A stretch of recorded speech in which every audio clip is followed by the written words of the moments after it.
This is Nationwide 90 FM, owned and operated by Nationwide News Network. We broadcast from our studios at 6 Bradley Avenue, Kingston 10, Jamaica. Transmitting on the FM 90 band.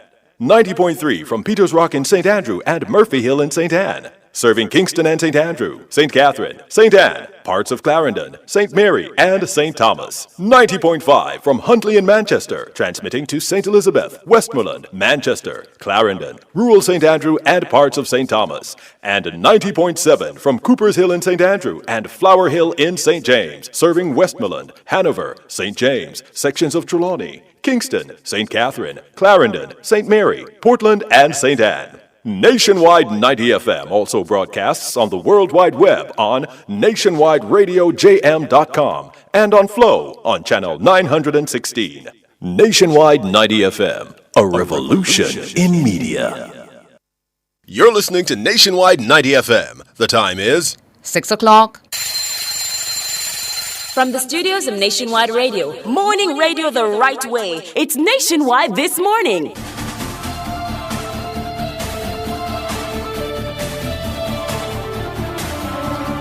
Good morning to you. I'm Tawna Thomas. Coming up in the news for this morning, Wednesday, July 3, 2024. Hurricane Beryl is here. Rain associated with the Category 4 hurricane has been pelting parts of the island since about 2 this morning. The Prime Minister declares the country a disaster area for the next 7 days, and a curfew is now in effect. In regional news, Beryl claimed at least 6 lives as it barreled through the southern Caribbean earlier this week. In international news, over 100 people have been killed at a religious festival in India.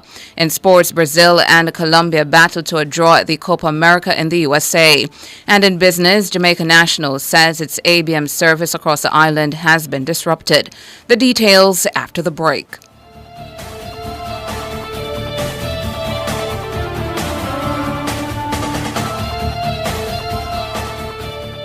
When last you get good bun, you don't know good bun until you have a mother's bakery bun. From you pull open the wrapper and it's soft so till. A sub bun for nice. And from when you take the first bite, love it so till. A sub bun for nice.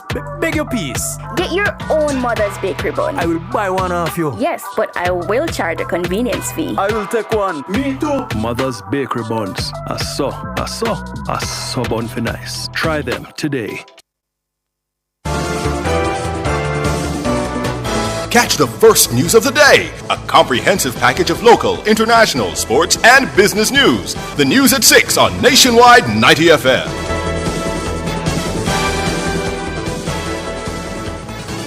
Now to the details. The Met Office says the core of Hurricane Beryl will start impacting the island within 3 to 4 hours. In its 5 a.m. bulletin, the Met Office said a hurricane warning remains in effect for Jamaica as Beryl, which remains at Category 4, makes its way past Haiti and heads to Jamaica. The eye of the storm is expected to pass over or near the island's south coast between 10 a.m. and 8 p.m. today. Strong winds reaching near tropical storm force are expected as early as 9 a.m. These are expected to quickly increase to hurricane strength as the center remains close to the island. At 4 a.m., the eye of Hurricane Beryl was located about 150 miles off the coast of Morant Point, St. Thomas. The Met Office says the system is moving west-northwesterly direction, but is projected to turn slightly west tonight or Thursday. The next Met Office bulletin will be issued at 8 this morning. Meanwhile, according to the latest update from the Weather Channel, published less than an hour ago, Beryl is expected to hit the island with potentially devastating winds and life-threatening storm surge flooding that could reach 6 to 9 feet above normal tide levels where winds blow onshore on the coast. On Thursday, Beryl is forecast to make its closest approach as a hurricane to the Cayman Islands, particularly Grand Cayman, with storm surge flooding, high winds, and heavy rain. By Friday, Beryl is expected to make a landfall as a hurricane in Mexico's Yucatan Peninsula, anywhere from the Belize border and Costa Maya to Cancun. Now, Prime Minister Andrew Holness has declared the country a disaster area for the next 7 days. The Prime Minister made the declaration in a national broadcast on Tuesday. After careful review of the trajectory of the storm, the likely strength and impact, the potential threats emanating, and having been notified in writing by the Minister responsible for disaster preparedness and emergency management, I am now declaring the whole of Jamaica to be a disaster area in accordance with Section 26 of the Disaster Risk Management Act for the next 7 days. All Jamaica should note that following on this declaration, an island-wide curfew will be in effect between the hours of 6 a.m. and 6 p.m. tomorrow, Wednesday, the 3rd of July, 2024. The Prime Minister urged Jamaicans living in flood-prone areas to make plans to evacuate to the nearest shelter. The Minister with responsibility for commerce will also make an order under Section 8 of the Trade Act to prevent price gouging of essential goods during a period of disaster. The Minister of Transport has also made arrangements with the operators of the east-west and north-south toll highways to give free access to the toll road between the hours of 6 p.m. and midnight today, July 2nd, 2024. This is to ensure that all Jamaicans who are currently on the road are able to get home safely and conveniently. The details of the various orders will be gazetted, published in our media, and posted on various government websites. Prime Minister Andrew Holness. Meanwhile, head of the weather branch at the Met Service, Rohan Brown, says Beryl will affect Jamaica up to about Thursday evening. Mahiri Stewart has that story. The head of the weather branch, Rohan Brown, says Hurricane Beryl will bring heavy winds and rain over the country until at least Thursday evening. It is moving quite rapidly. It is a rapidly moving storm, right? But the back end of it, it is a large storm, right? And even if the system is 185 miles away from us, we still could be feeling some storm force winds. Do you understand that concept?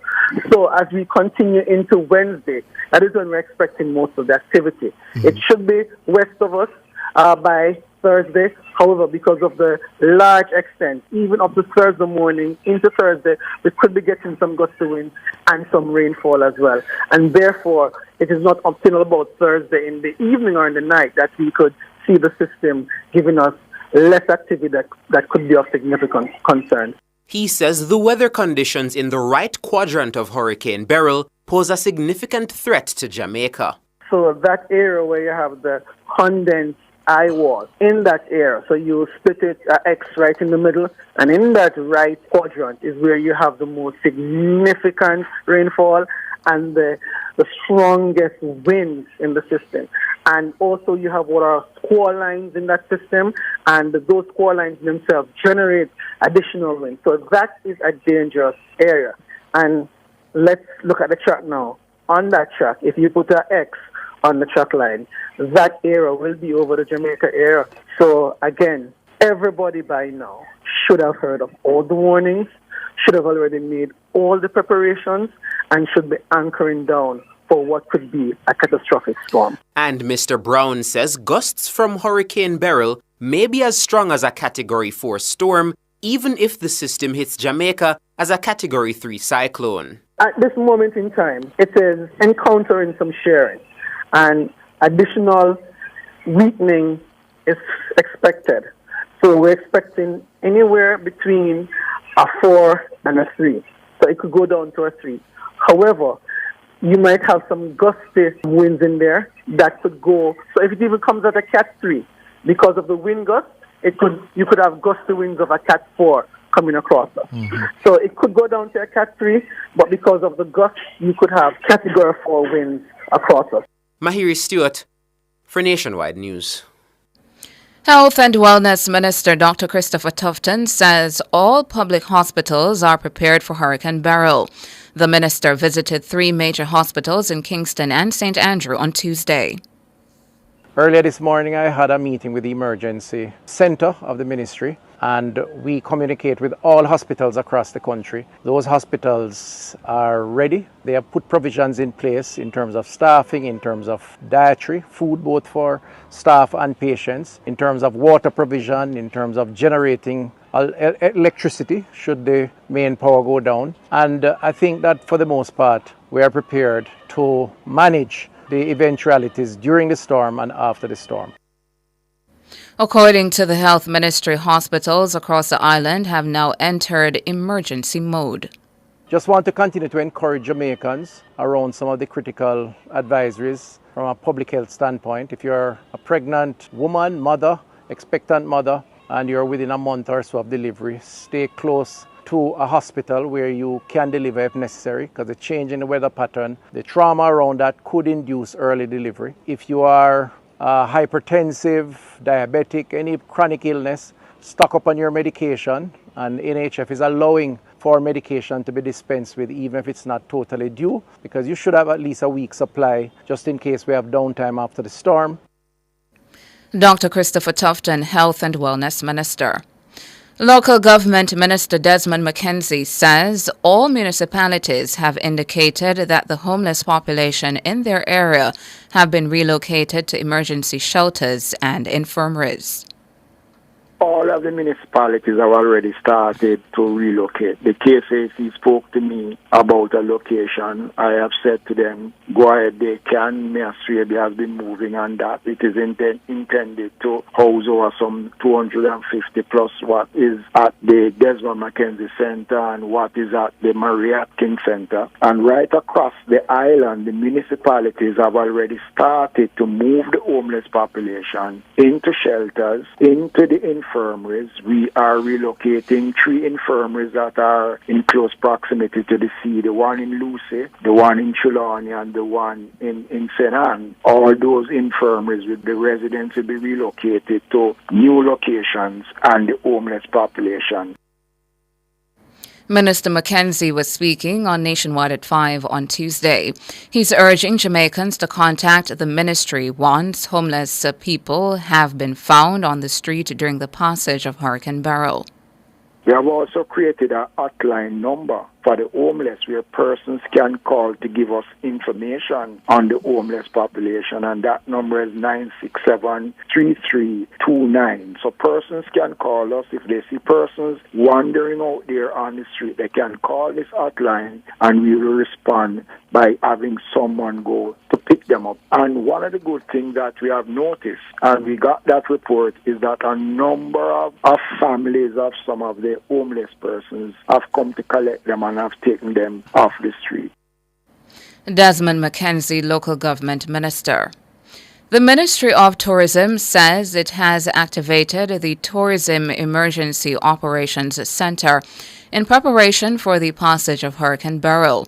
The center serves as the central hub for coordinating emergency response and recovery efforts within the tourism sector. It's located at the Jamaica Pegasus Hotel and was officially activated at midday on Tuesday. Portfolio Minister Edmund Bartlett says all necessary precautions have been taken within the sector in anticipation of Hurricane Beryl. The Tourism Emergency Operations Center is expected to provide official information and updates to tourism facilities on the hurricane's progress and any potential challenges posed by the weather. The center will also work closely with ODPEM's National Emergency Operations to coordinate requests for help. The Caribbean Development Bank, CDB, has pledged its support in assisting nations in the region impacted by the passage of Hurricane Beryl.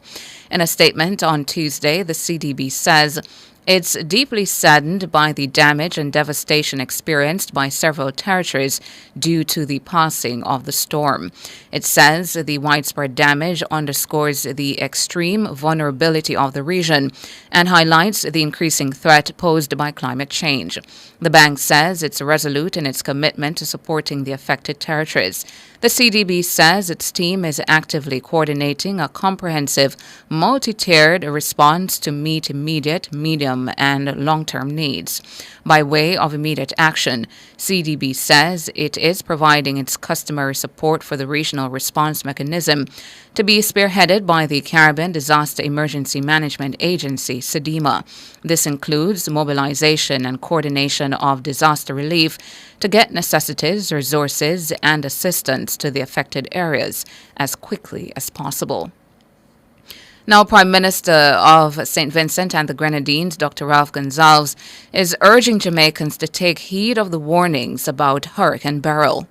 Jamaica, do not take a Category 4, Category 5 hurricane for joke. This thing can set you back in your individual lives, in your communities, as a country, significantly. You have to listen to the authorities. You have to take precautions. You have to protect your life and your limbs and your property to the extent that you can, even at this late stage. But don't take chances and think it's a joke. I know you have the experience of Gilbert, but a number of persons have forgotten that, And I'm sure there are some people who say, no matter the government, man. God is a Jamaican, the thing now come, Please listen to the authorities. We get the hit already. I want to save lives and limbs in Jamaica. So you're my brothers and sisters. Dr. Gonsalves, who was speaking on Nationwide at 5 on Tuesday, went further, urging Jamaicans not to politicize the storm and the devastation it may cause.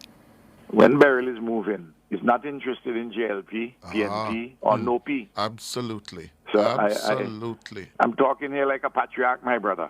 Yes. And I'm giving advice. I hope if I manage to save one person by my comments tonight, my prayers are with you and the people of Jamaica. Dr. Ralph Gonsalves, the Prime Minister of St. Vincent and the Grenadines. Meanwhile, Prime Minister of Antigua and Barbuda, Gaston Brown, is also wishing Jamaica the best during the passage of Hurricane Beryl. We are holding you in our prayers, and we pray for God's mercies and protection, hoping that this storm will reduce in strength and that if there's any impact, that will be limited, that there will be no loss of lives, and that there will be no significant damage to your country. Gaston Brown, Prime Minister of Antigua and Barbuda. And that's it for the local segment of the news. Up next, regional and international.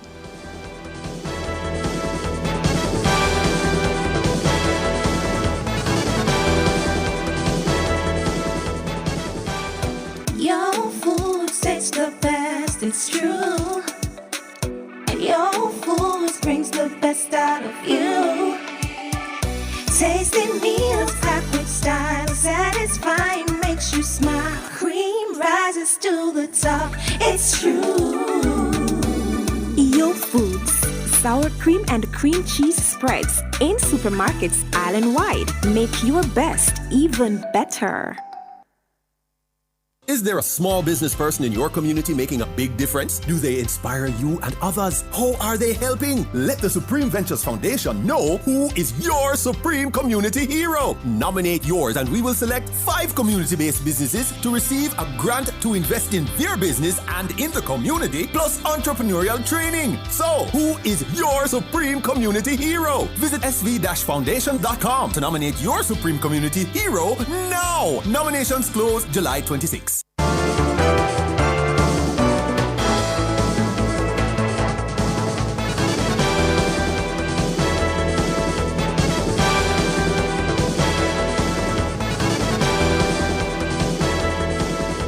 In regional and international news, at least 6 people were killed in Grenada, Venezuela, and St. Vincent and the Grenadines during the passage of Hurricane Beryl.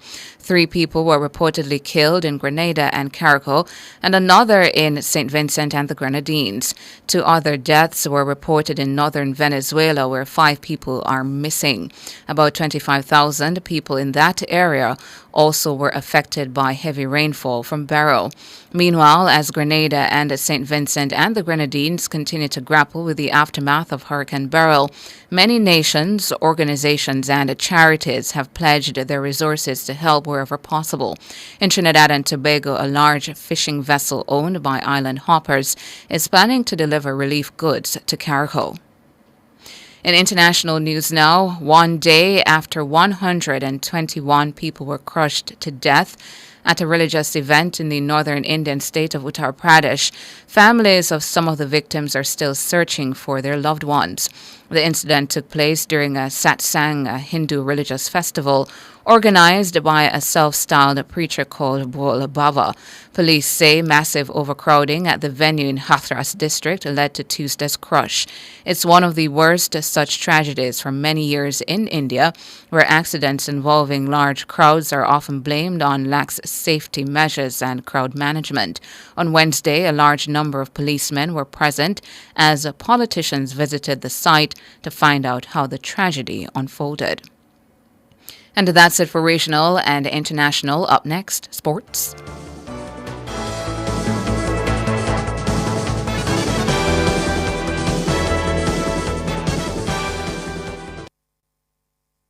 This summer, transform your summer body with the Express Fitness Gym. For just $9,500 on AutoPay, you'll get access to all our locations 24/7.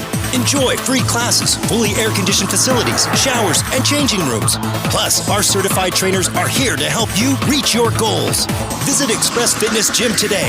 Your goal is our mission. Find a location near you or sign up now at pay.expressfitnessja.com. Outperform, outlast, with top performance, Jackama, reliable, full stop, not comma. We have the expertise for drilling and demolition. We have the power tools for plumbers and electrician. Fancy select tools, 3 parts and 3 repairs. 3 parts, 3 repairs. 2 to 3 years. Hilton, available at Delta Supply, 106 Hagley Park Road. Call us at 876-302-6111-4. Delta Supply, we service what we sell. You can still go through quicker and cheaper with a T-tag under the new toll rate structure. Effective July 6, there will be some changes to the toll rates at the Portmore, Spanish Town, Vineyards and Maypen toll plazas. But don't worry, with a T-tag, all Class 1 and Class 2 customers will enjoy discounted rates for every single passage. Plus, your 10th weekly trip through the same toll plaza is free. Visit transjamhighways.com for details. Get your T-tag today from any Highway 2000 East-West manual toll booth.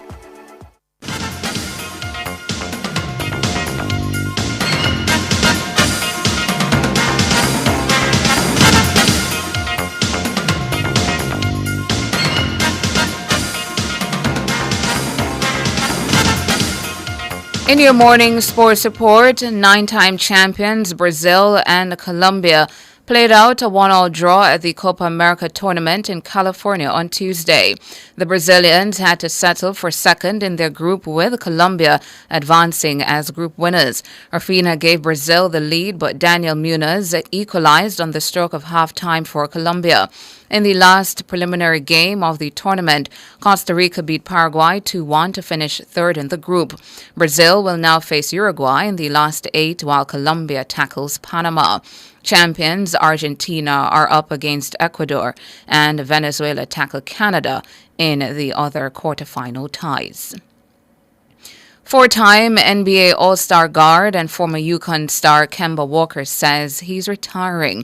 The 34-year-old Walker wasn't in the NBA this past season, but did play in the EuroLeague with AS Monaco. He announced his decision Tuesday on social media. "This has all been a dream," Walker said in a post on X. He went on to say, "When I look back, I still can't believe the things I achieved in my career." Walker averaged 19.3 points in 750 career regular season games with the Charlotte Bobcats or Hornets, Boston Celtics, New York Knicks, and Dallas Mavericks. He made 4 straight All-Star Game appearances from 2017 to 2020 and was a third-team All-NBA selection during the 2018-19 season, his final year with Charlotte. It's now time for the Nationwide Olympic Fact, sponsored by the Real Estate Board and Commission of Strata Corporations. This is Nationwide's Olympic Facts, brought to you by the Real Estate Board and the Commission of Strata Corporations. Did you know that in 393 AD, the Olympic Games were cancelled and didn't resume until more than 1,500 years later? Yes, that's a fact. Emperor Theodosius I, a Roman ruler, banned the Greek Olympics due to the religious element of the celebration. He considered the Olympics to be a pagan festival which had no place in his Christian country. So that was the end of the Olympics until 1896, when a man named Baron Pierre de Coubertin started a revival of the Games. He called this new event the Modern Olympics, and it's still going today. That was Nationwide's Olympic Facts. Brought to you by Rainforest Caribbean. Make delicious moments. And that's it for your morning sports.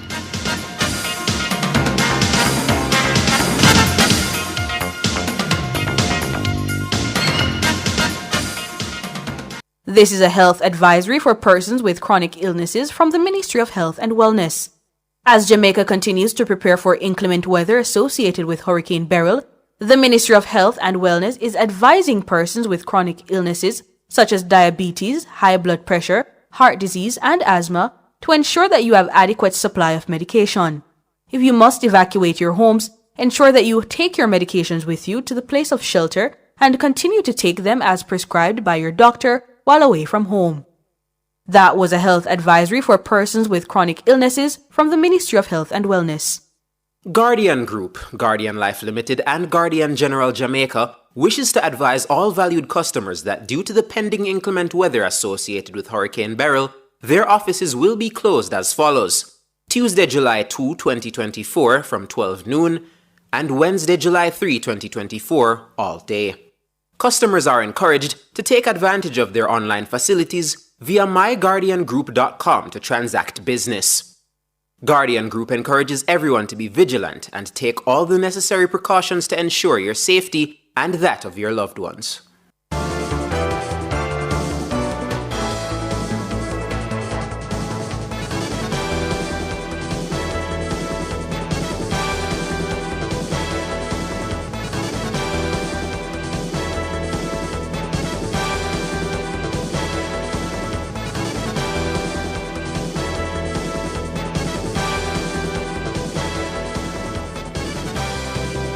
In business this morning, the Jamaica National, that's the JN Group, says due to the approach of Hurricane Beryl, one of its data service suppliers has discontinued service, which affected 34 of its automated teller machines, ATMs, across the country.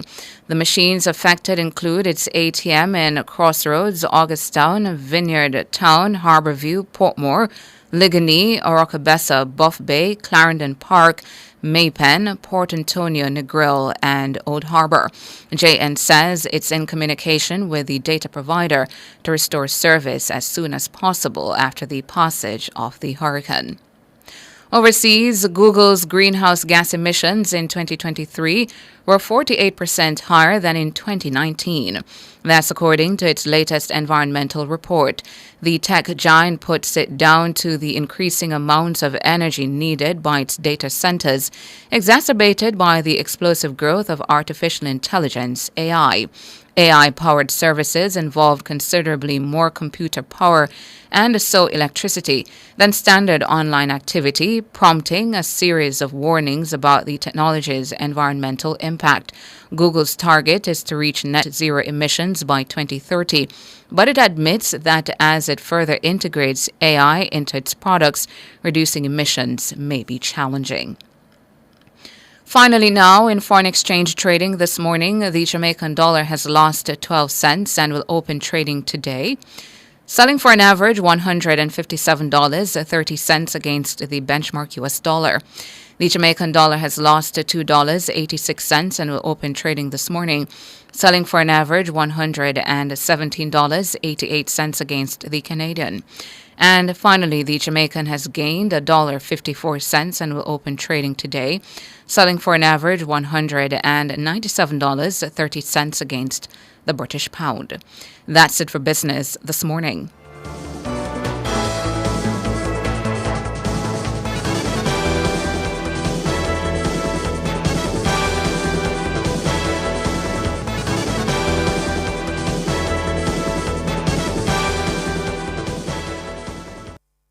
For all your musical needs, visit the Music Mart, the most complete music store in Jamaica. Telephone 876-960-7712. The time brought to you by the Music Mart is 6:28. The Jamaica Observer is always ahead. But did you know we're also number one by far? With over 18 million page views on our website, over 800,000 followers on Instagram, and a following of over 500,000 followers on Twitter. We're tapping into an audience like no other. And the numbers don't lie. Contact the Jamaica Observer team today to reach your target audience. Give us a call at 470-9172 to advertise with us. The number one by far. At Design Privacy, we value relationships. Join our exclusive open DPO community and interact with privacy professionals. Share ideas, insightful challenges, and build career-boosting connections with expert advice at your fingertips. Get access to specialized tools, exclusive workshops, and case studies.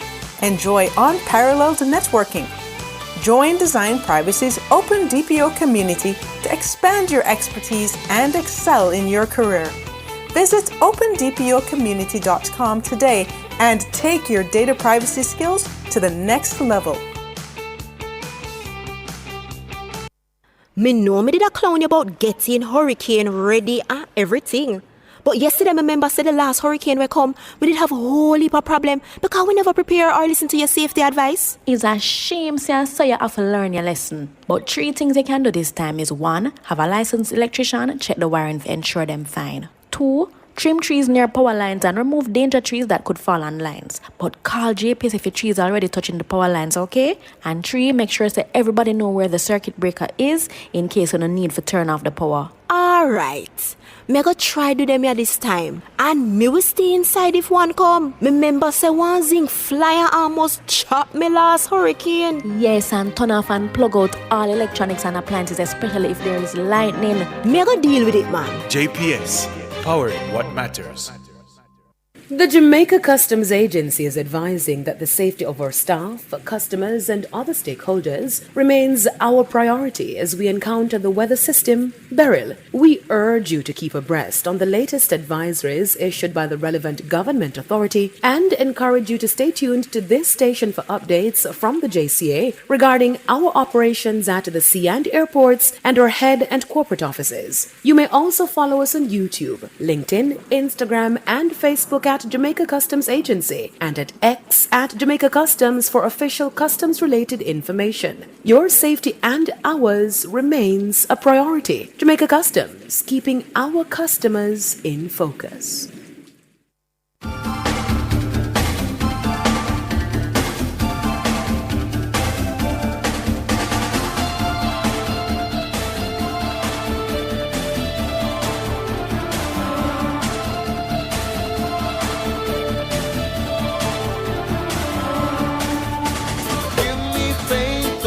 I pray, oh Lord, to face another day. Oh, Lord, give me strength to face another day, to carry on life's road, to carry on my load. Give me strength, oh Jah, to carry on. Oh, my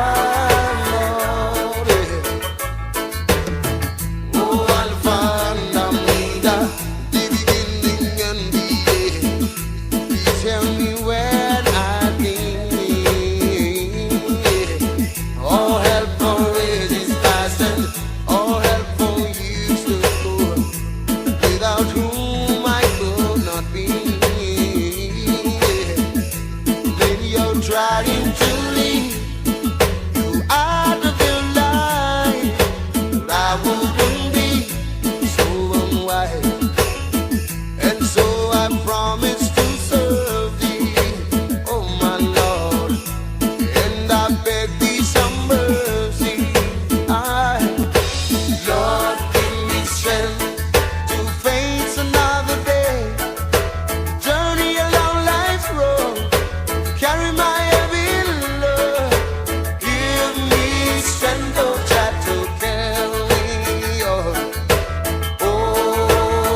Thomas Road.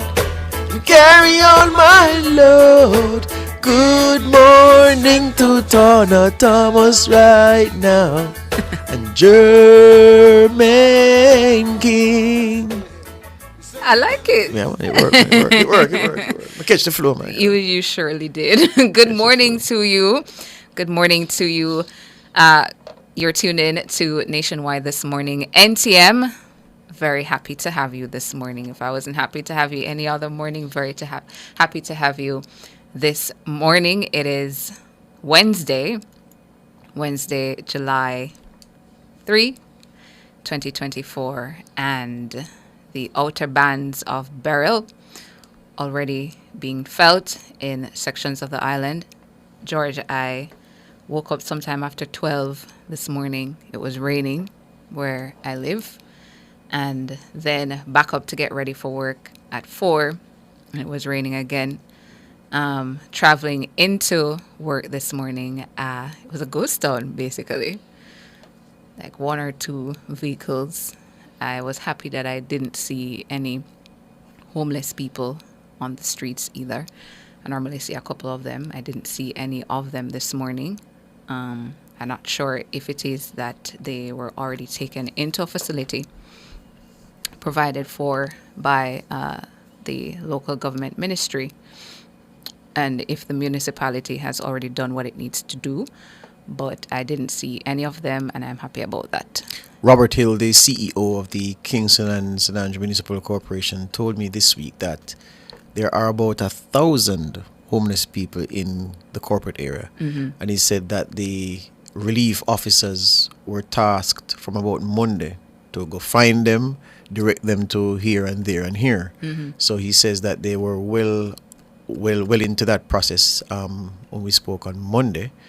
And he said that, by the time Beryl comes on Wednesday, which is today, they should all have safe haven. So the little snapshot you took on your path here, and you didn't see anybody, it suggests that the CEO of the KSAMC was right in the work that went into getting them off and out of harm's way, Mm-hmm. Yeah, man. Morning again, listeners. Good morning. So good to have you with us today. We're feeling nice and chirpy because we have a difficult job to do, and we have to do it with a smile. Tony, imagine that on a day like this, when people have families, and most people in this country locked up at them yard, no, you and I had to be here. Yep. Cliff Hughes is here already. Nora gave Bantan. Nora in the 9 o'clock. I know you walk in so early. For good morning. Good morning Nora. to you, Nora. Yeah. Adrian Hubbard is here, or IT man. Our videographers are here. Yeah, Jamal. I want to say Jamali. Jamal is here along with Nigel. The house is almost full already. Mm-hmm. So all of us had to leave our families, leave our yard, and come here in service to you. If this is not love, I don't know what is, Donna. Trust me. Yeah. And we are here to serve you all day today. We'll give you our phone lines. Write them down from now. If you didn't have them, you're a new listener to Nationwide 90 FM. We are here for you today. If there's anything that you are seeing, if you are in difficulties, anything like that, you can give us a call and we see if we can aid you as best as possible. Our number's 630-9371, 630-9372, 630-9373, 630. No, remember, leave out the 4. Remember We're yesterday? leaving out the 4. Oh, yeah, yes. yeah, the 4 is for a particular reason today. Yeah. So don't call 9374 today, please. Right. Call 9371, 9372, 9373, and they can also call the digital line, which is 618-8255. 618-8255. But don't call 9374, please. We beg you. Not today. All right? Good. Yeah. I was saying to you, I was telling the listeners also, Tana. Thank you for that. Cliff came here this morning in something somebody go see me in a water boot and all them things there. No, sir. Man come in and boast leather slippers. Somebody will have to ask him, sir, brother, where you going at that? Well, George, I do not believe there will be any reason for Sir to leave the office today. But you never can tell.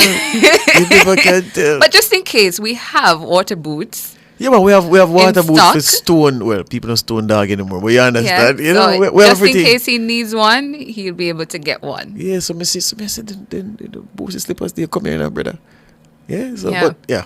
And he even have on socks. But yeah, but he's here. He's here. He comes ready for the long haul. No one not to squeeze up him foot there. You understand? Yeah, we're going to be breathe. in it for the long haul. Right. I want to tell the listeners as well in this segment that the Prime Minister, well, the government rather, published the disaster risk management enforcement measures for Hurricane Beryl, Order 2024. And I want to read the list of persons who are authorized to move in this curfew period and in these specific and particular times. They say that on the schedule, paragraph 3, authorized officers, the holder of any of the following offices: Office of Governor General, so the GG can move about freely. Office as a member of either House of Parliament, so the MPs, the senators can move freely. Mayors and councillors of municipal corporations move freely, so too permanent secretaries. Any person in need of health care and any person accompanying that person for the purpose of providing assistance. You know, you need to listen to this carefully, because we Jamaicans, we have a style. We jump in our car and we drive go somewhere because we want to check so and so. We don't like where we are anymore, so we want to go so and so. Then when the police stop us now, we tell them, say, boy, yeah, discretion or whatever. So I'm putting this out so you know who is supposed to move and whether you can. So I'm continuing. Correctional officers are permitted to move. A person employed to an entity that provides any of the following services: media, such as a journalist, high five to honor, right? TV or radio presenter, camera operator, announcer, engineer, or technician. Now let me stop right here, because the Disaster Risk Management Enforcement Act didn't before now, when they were published, treat media as essential workers in black and white terms, in official terms.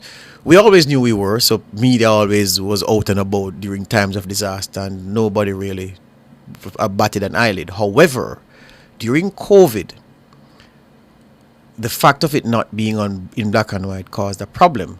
Because recall when, was it Alarica, the call center where they had a COVID cluster? Yes. And they shut down the whole parish of St. Catherine, right? So if you were in, you couldn't come out. And if you were out, you couldn't go in. Only the security forces were allowed in and out. So obviously you'd want to get reportage from what's happening there. And recall also that before Alarica, there was the issue in Bull Bay where a community was cordoned off because of a COVID cluster as well. And only the police and the security forces could go in and out with the health service providers as well. Nobody else. So media couldn't go in to report, and people had to be feeding us drips of information about what was happening inside. So when the St. Catherine thing came about now, as PHA president at the time, my executive and I said, no, you can't lock out the media out of one whole parish.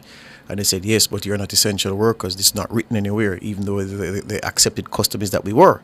So we wrote to the Prime Minister and made the case that, look, this is why we need to be there. It's for transparency, for information purposes. And it's an infringement upon the free movement of the press at these times. And I pointed to a couple of examples of disaster periods elsewhere and the work that the media did. And he responded to say, okay, we'd be added to the list. So what happened was I was at Sportsmax at the time. So I had to be printing copies of the correspondence, give people to drive with, because I remember one night about 11, I was woken up because a busload of the Sportsmax staff were at the Halfway Tree police station. So they go lock them up because they might move up and down, and they weren't supposed to because of the curfew that was the COVID restrictions that were in place. So people had to be getting that. So fast forward about 3 years now, and this movement of media is in black and white. So Adrian, you don't need to worry if the police pull you over when you're on the road. You just show them your ID and you're good to go. So media permitted to move around in these times. Health workers, persons taking care of water, electricity, public works, public sanitation, civil aviation, telecoms, Any person employed to a tourist establishment, any person employed to an entity that provides services connected with oil refining, so the Petrojam people are good to go. Any person employed to a business that provides private security, because I saw some of our friends this morning, I knew they were security guards walking under their umbrella trying to get to their posts. Any person employed to a factory as defined in the Factories Act, and any person employed to the office of the Prime Minister. So those are the persons permitted to move around freely during these times of curfew, times of restricted movement. All of those I mentioned are free to move. Please have your identification, because at the best of times Jamaicans head hot, and if the police ask you where you're going, why are you out, you should be able to justify with your identification. Officer, this is my ID, I'm so and so and so, and I have to get to work, or I'm going home from work, or whatever, and you'll be free to go. All right? If you should get this thing. I'm going to ask Ricardo to put this on our NNN community chat that he's created, and the people can just get it if they want to, so that they can have it to show, because I like to show the authorities these things, so that, no problems abound. All right? Yeah, man. And remember now that the curfew is from 6 a.m. to 6 p.m. Speaking of curfews, 6 a.m. to 6 p.m. today. Here, Oren, NNN. Oren said, George, sounds like everyone in St. Anne can move freely based on that list. Oh, dear. Where's the whole parish? I hear you, Oren. And Dahlia Shirley is asking George if there is a WhatsApp number that we can put up that persons can use today. Yeah, man. Jermaine, you were saying that our WhatsApp number is active, yes? That's what Cara was telling me yesterday. Yes, the WhatsApp number is active. It's good to go. What's the number? So what's the number again? Could you remind us for what? So it's 285-5693. That's the WhatsApp number, 285-5693. So if it is that you have images, footage today that you want to share with us, you can use that number to do so. Yeah, that's the WhatsApp number. Gonna take a break and come back with more. Just before we go, remember, call 9371, 9372, 9373 630. Don't call 9374 today. Please, don't call 9374.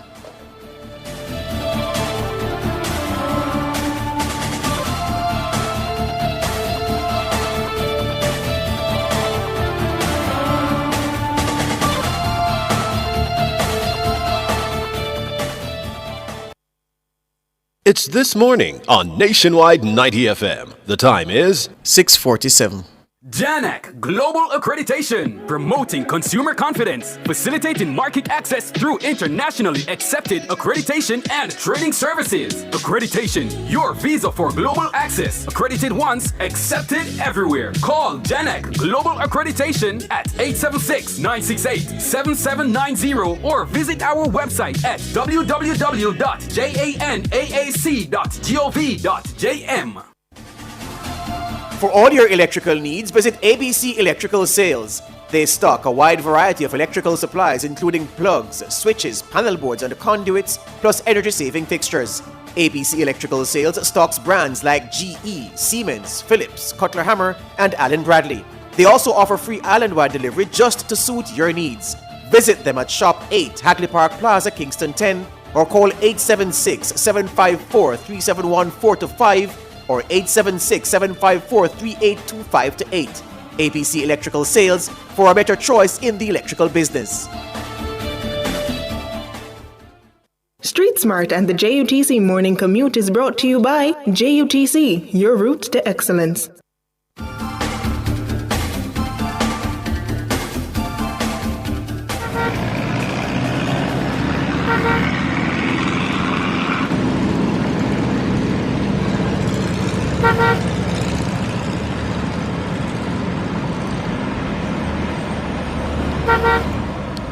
.648. Ludlow is... Where are you, Ludlow? Good morning. Boulevard Malay. Boulevard Malay. You hear that? Yeah. On the road, stay, boss? It's wet. Nothing. Dark clouds, a little bit of breeze. And, it's not too bad so far, but I guess the worst are the worst is yet to come. Breezy conditions, overcast, as I said, and not much vehicle on the road. And I can tell you that I'm happy to know that that road in Harborview there, Sir Florida Glasspole Boulevard, on that, what do you call that now, the eastbound side, they did some work there. And as a consequence, that should help that, the water always come over on the road. So let's see what happens later on. But most of the carpet area, it has been quiet in anticipation of what to come. Ludlow, just before you go, don't want to break your stride. Just want to ask you. Last night I was driving down Constant Spring Road, and it appears as if a part of the road in the vicinity of Oaklands collapsed. And this was before the rain started, so I don't know what happened. But there was a sign on the road diverting you to the left lane, almost as if you're going to turn into subway into Oaklands complex, or a part of the road there. Yeah, so I don't know. That was there before. No, well, when before? Because I drove that road the day before and I didn't see it. So I don't know. I saw it yesterday, I believe. Yeah, so you'd have seen it yesterday, right? So I expect that to get worse as the rain gets heavier. So just a note of caution to people who have to move about to proceed very carefully from the stoplight at Mary Brown's Corner down to the next stoplight at Oaklands. Watch that stretch of road very carefully. Before you get to West Avenue. Yeah, man. Before you get to West Avenue. Yeah. So you're right. Yeah, man. Right. Yeah, I don't know. But it's so far good going. But I must tell you, I've been hearing words about places like New Haven. Have to be careful when the water rises; it comes really high. And there are other areas along Mullines Road. Mullines Road in the Western District Post Office. There, that's right near to Pete's. Yeah, those areas are always flooded out. Even when you have even though rain is if the rain persists, that is what's going to happen. And going further down Mullines in the vicinity of Mullines 4 Road, those are areas that you have to look out for. And remember the Ford in the vicinity of Charlton. Charlton Gully there. Yeah, man. That's one. Did you mention the area out by Huenden just after you? I just said it. Okay. Western District Post Office. There you go. Good. Right. Good. That's that area always. Even when you just a few, showers there, the water comes over on the road. So you have to be careful of those areas. But I'm telling you, do not attempt to cross that ford in the vicinity of Charlton. It can be very tricky. If you just like the water, nothing is happening. A flood of water just take the vehicle away. Mm-hmm. So you have to be careful. All right? But so far, it's movement all the way. Cloudy. Some winds. I understand. I was listening to one of those YouTube callers saying that St. Elizabeth, it's windy. And nothing noticeable in Trelawney, these parishes. So let's see what happens as the morning progresses. So it's over to you, George. Ludlow, here one of our YouTubers now, Jacqueline Thomas says, Ludlow, on the Pano Road, you never hear the better make noise. You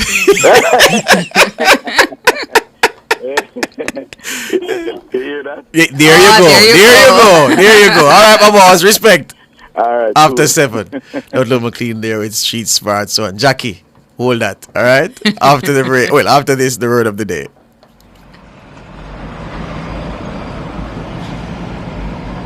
Street Smart and the JUTC Morning Commute was brought to you by JUTC, your route to excellence.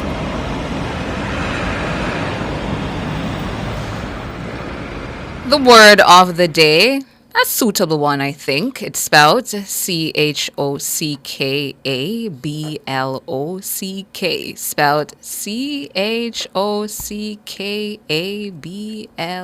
CHOCKABLOCK. Let's go. Chock-a-block. Chock-a-block. Chock-a-block. Your word of the day is pronounced chock-a-block. It's an adjective, a descriptive word, chock-a-block, and it means extremely full, crowded, jammed. A lot of supermarkets and gas stations were chock-a-blocked yesterday. Question for you. Tony. Jammed, crowded, extremely full. Jammed. If I ask you to remove one consonant. One. One. Daddy, look Let at us not one. go there. This is morning Mr. King, radio. look good. Calamari used to go, yeah? I knew where you guys are going now. Where are we going? This is morning radio. Hello? No. We wouldn't ask you. Your word. Yeah. Tana. Your word. Tana. Gentlemen, no, you two are the ones who should get your mind out the gutter. You too. The word of the day, gentlemen, is chock-a-block. It's chock-a-block. Okay. Spell it again. It's spelled CHOCKABLOCK. It's an adjective, and the definition of chock-a-block is extremely full, crowded, or jammed. Jammed up. Yes. Jammed up. All right. Yes. Cool. All right. Cool. Yes. Yeah. Can we go to our features? Good. At the top of the hour, the news.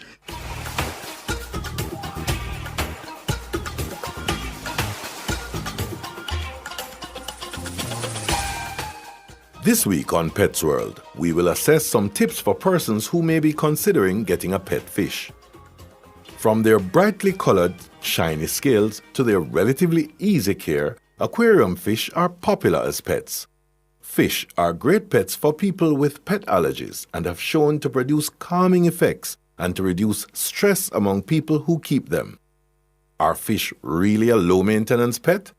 Generally speaking, freshwater fish are less expensive and easier to care for than other types of pets, leading to the perception that they're easy to keep. While they can be less trouble than other types of animals, that does not exactly make them low-maintenance pets. Fish have the same basic needs as other animals, including food, water, and a proper habitat.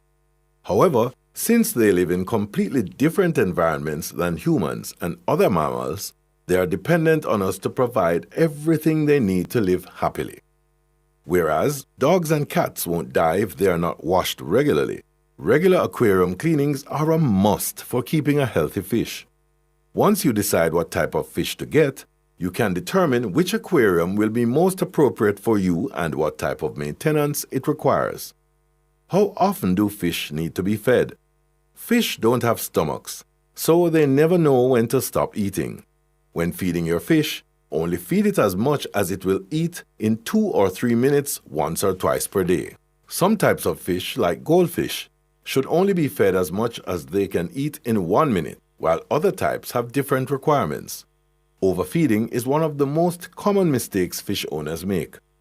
A nice plus about fish ownership is that you can provide your fish with an automatic feeder or food block inside its aquarium when you go away. Goldfish are especially easygoing and can survive up to 2 weeks without food, although it's not recommended to wait that long between feedings. Overall, fish are good pets to have and can help to improve your mental health. That's it for Pets World this week.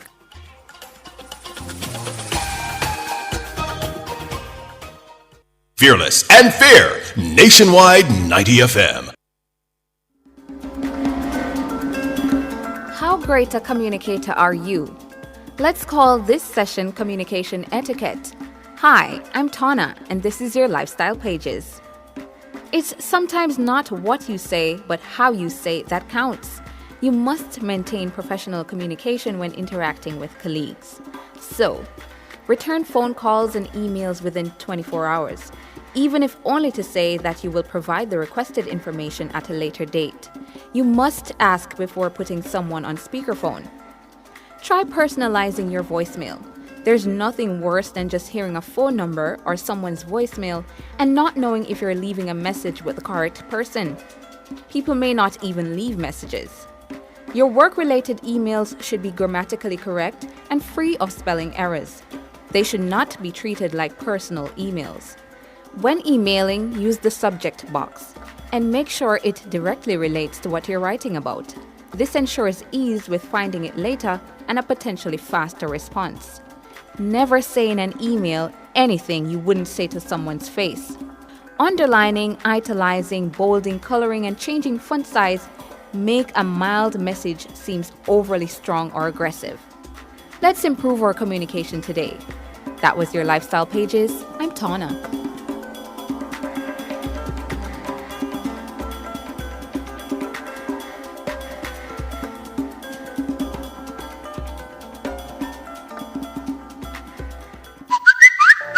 News on the go. The latest stories from Jamaica and around the world are literally a finger tap away. Keep up to date with Teen Revolution 24 hours a day online via nationwideradiojm.com. Listen live, read the latest stories, hear every soundbite. Be a part of the vibrant online debate via Facebook and Twitter. Now you can get all your favorite premium nationwide content at your convenience. Visit the Android Play Store and download it for free today. NationwideRadioJM.com. All day, every day. Team Revolution. Nationwide 90 FM, continuing the tradition of fair, fearless, and factual reporting. From Negril Point to Morant Bay, a little kindness can go a far way. The time by the Jamaica Information Service is... News time, 7 o'clock. If you need to build it, plumb it, weld it, pave it, or power it, National Supply has it. Get the best brands for the job at Jamaica's Industrial Hardware Superstore, Kingston Normal Bay. The temperature by National Supply is... 27 degrees Celsius in Kingston, 29 degrees Celsius in Montego Bay. The most credible news in the morning. The news at 7 on Nationwide 90 FM.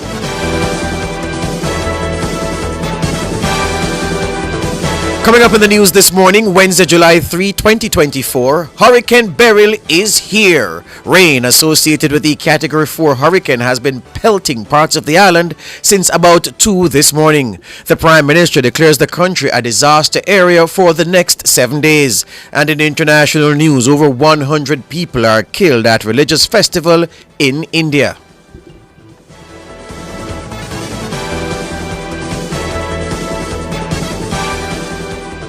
News at 7 is brought to you by Hyundai. Modern, premium, affordable vehicles. If it's news, it's got to be Nationwide 90 FM.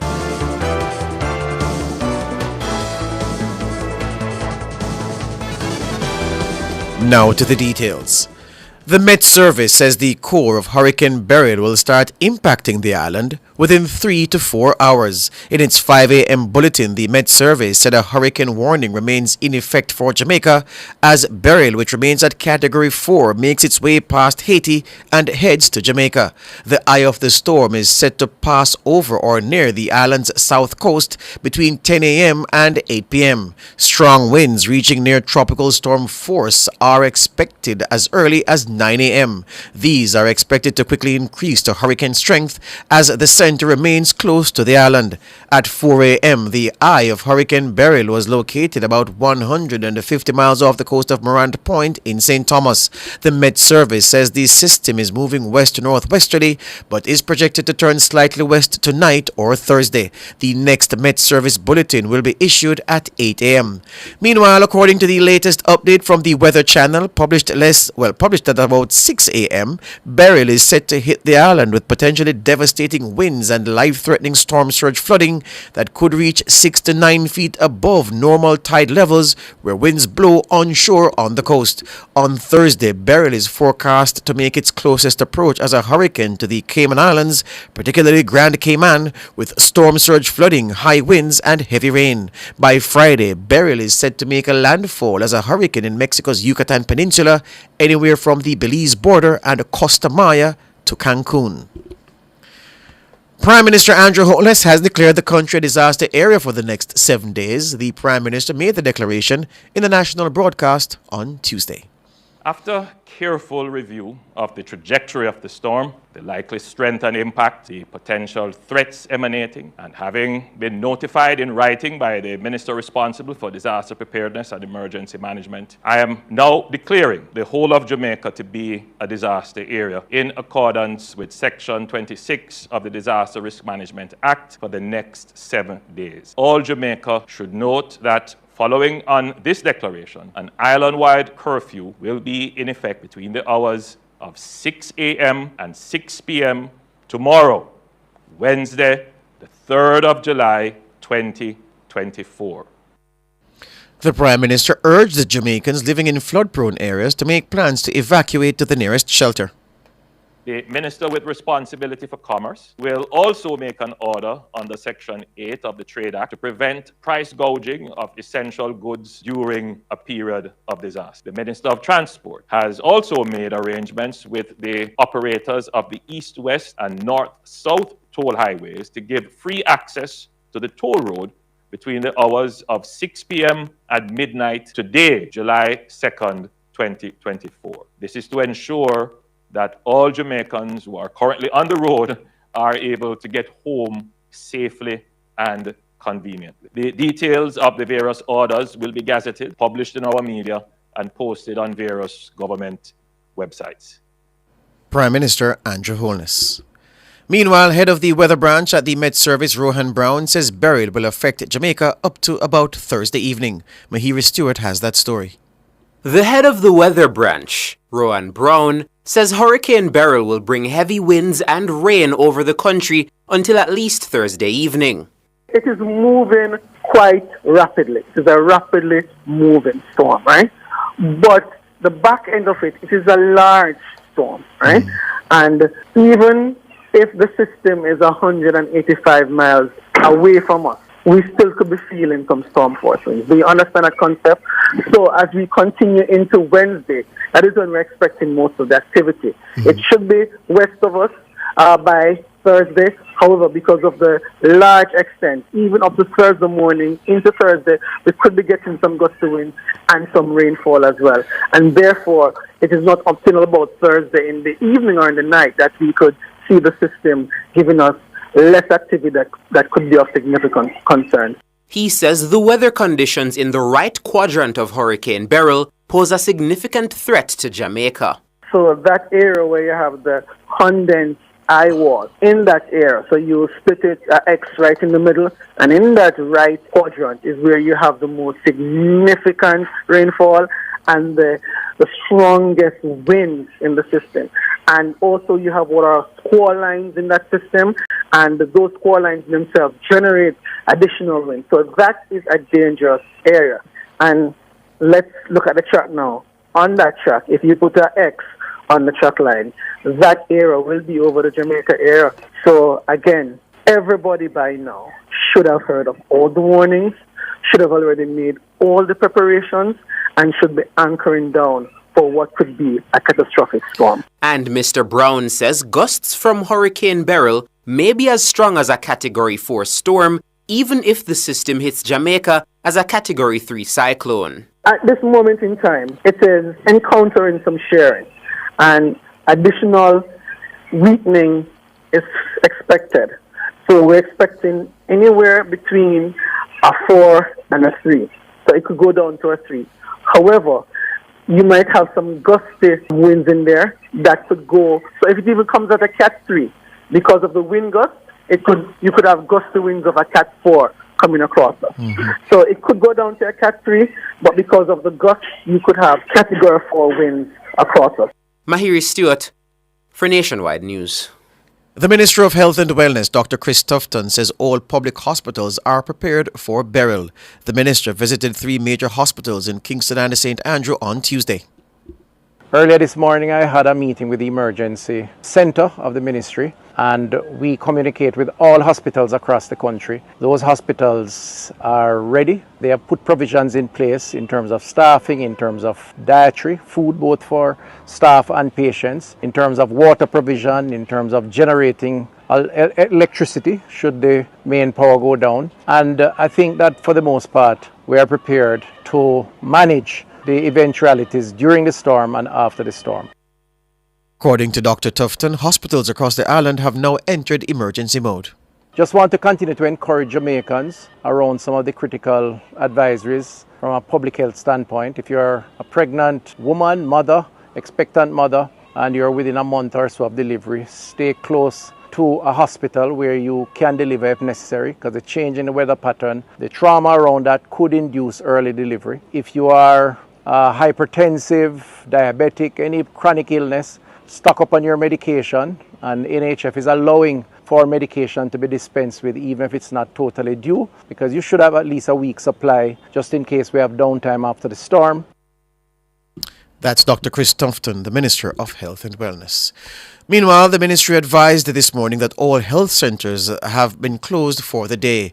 It says staff of these facilities are to check with their parish emergency operations centres to find out whether they are to be deployed elsewhere. The ministry says persons with chronic diseases and those requiring immunizations, antenatal care and or other services are to contact their health centre as soon as services are restored to set new appointments. The cancer treatment centres at Cornwall Regional Hospital and the St. Joseph's Hospital are also closed today.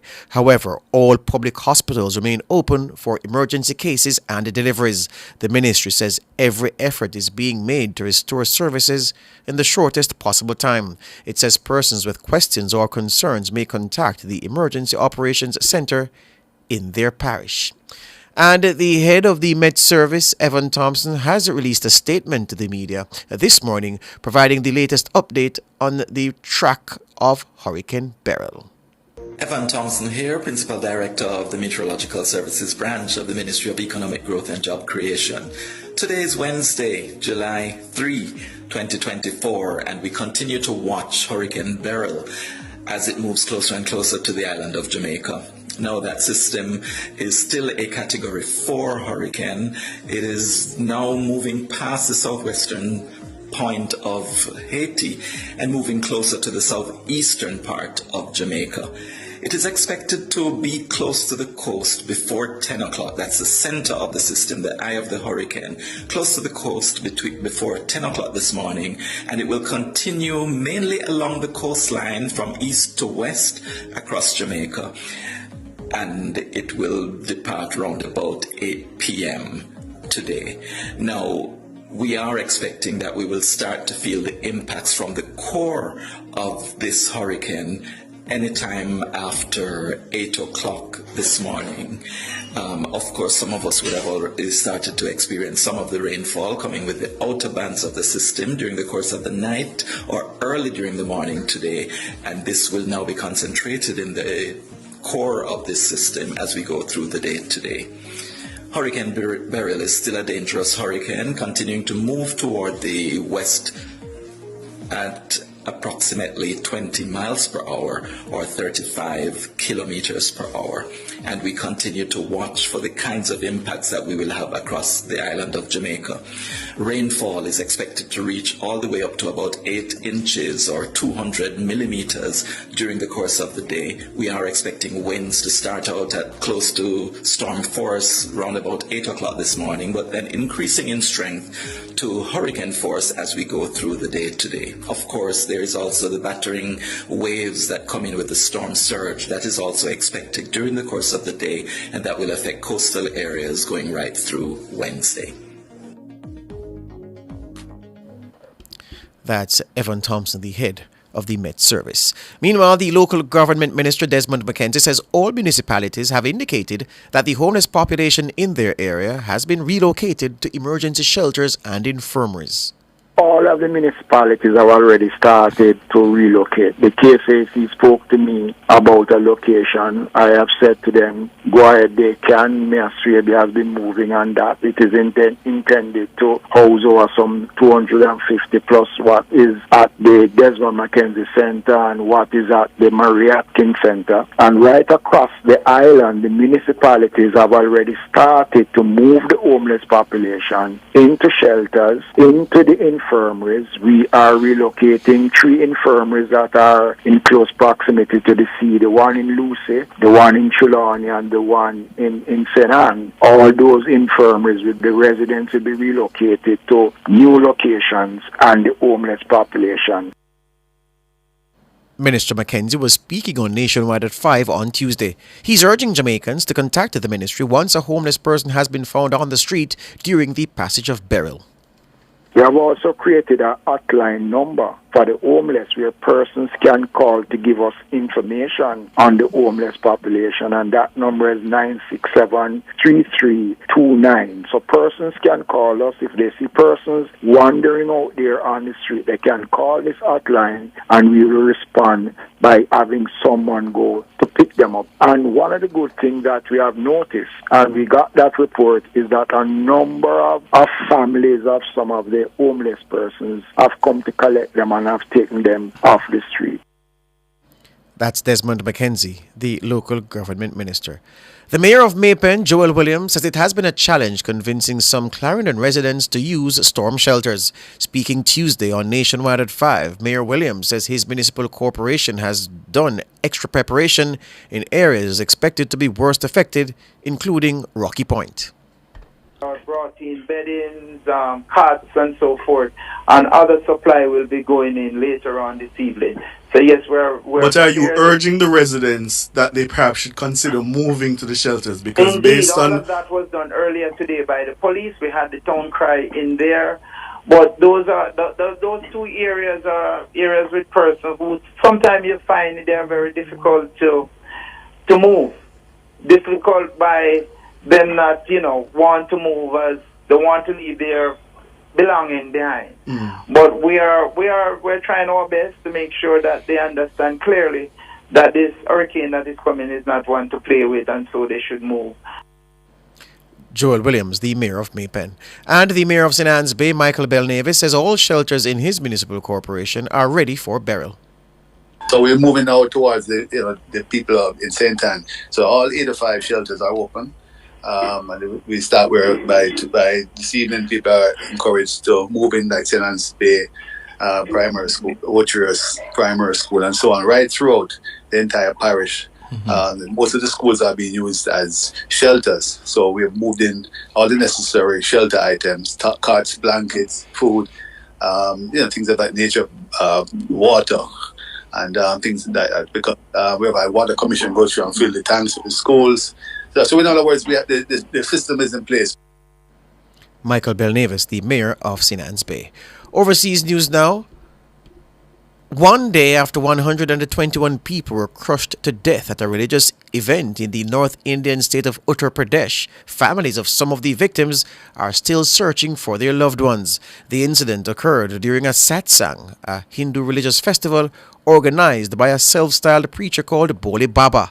Police say massive overcrowding at the venue in Hathras district led to the crush. It's one of the worst tragedies for many years in India, where accidents involving large crowds are often blamed on lax safety measures and crowd management.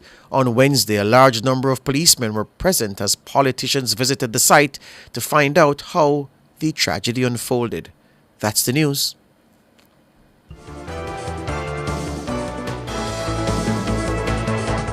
News at 7 was brought to you by Hyundai. Modern, premium, affordable vehicles. Sign up for the JN Money Card. It's safe, convenient, and free. The time by JN Money is 7:16. Employers, mark your calendars. The annual Employers Return, SO2, originally due March 31, 2024, is now due on April 2, 2024. File online at jamaicatax.gov.jm. Contact 888-TAX-HELP for more assistance. The temperature by Tax Administration Jamaica, working together to serve you even better, is 27 degrees Celsius in Kingston, 29 degrees Celsius in Montego Bay. This is a health advisory for persons with chronic illnesses from the Ministry of Health and Wellness. As Jamaica continues to prepare for inclement weather associated with Hurricane Beryl, the Ministry of Health and Wellness is advising persons with chronic illnesses such as diabetes, high blood pressure, heart disease, and asthma to ensure that you have adequate supply of medication. If you must evacuate your homes, ensure that you take your medications with you to the place of shelter and continue to take them as prescribed by your doctor while away from home. That was a health advisory for persons with chronic illnesses from the Ministry of Health and Wellness. When last you get good bun, you don't know good bun until you have a mother's bakery bun. From you pull open the wrapper and it's soft so till. A sub bun for nice. And from when you take the first bite, love it so till. A sub bun for nice. Beg your piece. Get your own mother's bakery bun. I will buy one off you. Yes, but I will charge a convenience fee. I will take one. Me too. Mother's bakery buns. A sub bun for nice. Try them today. Is there a small business person in your community making a big difference? Do they inspire you and others? How are they helping? Let the Supreme Ventures Foundation know who is your Supreme Community Hero. Nominate yours and we will select 5 community-based businesses to receive a grant to invest in their business and in the community, plus entrepreneurial training. So, who is your Supreme Community Hero? Visit sv-foundation.com to nominate your Supreme Community Hero now. Nominations close July 26. Street Smart and the JUTC Morning Commute is brought to you by JUTC, your route to excellence.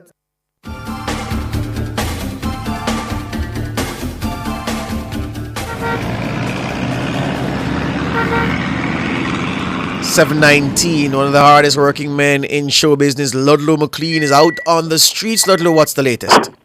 Well, it's a little, well, I would describe it as more windy and some more rain, but not heavy. I guess other areas might be having rain, but into half a tree, all these areas, everything is moving smoothly. I was trying to make contact with some friends in the Bull Bay area, St. Thomas side there, Bull Bay, 8 miles, going further on, but no response. They're not answering their phones. But so far, it's just pretty good going windy, but not strong winds yet. And I've not noticed much people on the road either, just a few people and a few cars moving around. I guess some might be at work, leaving work, heading to work, wherever they're going, or they might be, I don't know what mode of duty they have to perform, but so far it's steady. And I have not noticed any, but I want to tell you this, motorists, the speed that you normally drive, you have to be careful, because if it's windy, you might have, poles falling down and all of that, so you have to be very, very careful. And you must still pay attention to the traffic signals. Pay attention to the traffic signals, all right? Because we know at this time nobody wants to wait, everybody's just on the move. So you still have to have these faculties intact. You concentrate on the road and, minimize the phones, just concentrate on the road. And still use your indicators, because I noticed in that too, still use your indicator that you intend to turn or you intend to overtake. So just be careful. But so far, it's just a little bit of wind, a drizzle, and that's about it. We're anticipating heavier rains as the morning progresses. So far, so good. Over to you, George. Thank you, Ludlow. Ludlow McLean there with the second of 2 updates. Ludlow, you need to stay close to us today because we'll be calling on you as the day progresses. Thank you very much. All right, up next, the front page.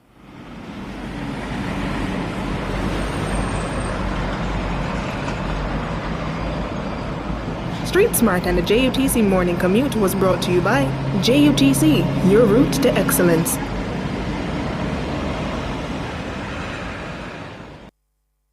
Front page is brought to you today by ABC Electrical Sales, for a better choice in the electrical business. For all your electrical needs, visit ABC Electrical Sales. They stock a wide variety of electrical supplies, including plugs, switches, panel boards, and conduits, plus energy-saving fixtures. ABC Electrical Sales stocks brands like GE, Siemens, Philips, Cutler Hammer, and Allen Bradley. They also offer free island-wide delivery just to suit your needs.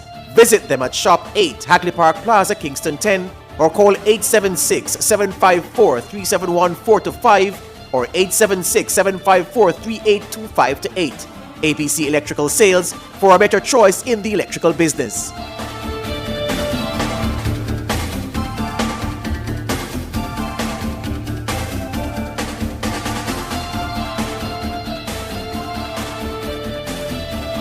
Saw some videos this morning out in Portland. Our correspondent out there, Winston Malcolm, sent me a couple of videos early. See rough, bad. And I'm seeing some of our friends in the chat saying that the sea out, Chris Mulling says the sea out by 7 miles is extremely rough. Barbara Johnson says no rain in Old Harbor in Aricha yet. And where else am I seeing a report from? Something about St. Anne. Well, Chris says Bull Bay is just overcast. No rain at the moment, but he says the sea is very, very rough. And as the updates coming from people, wherever they are, they're giving us giving us an update. I'll share it with the listeners. And one of those updates that we're hoping to get as well is to find out if everybody has evacuated the Pedro Keys. And perhaps we'll get that update from Winston Mirage, the councillor of the Rocky Point Division, who is due to join us shortly. I heard a news clip last evening. So, because the fishermen, them unruly. For them unruly. That's exactly why I want to ask if everybody has left. So this one said, boy, me ain't no left, but when me see soldier then lift up, me I say, well, if soldier can go up, go see if he even who is me, somebody else lift up too.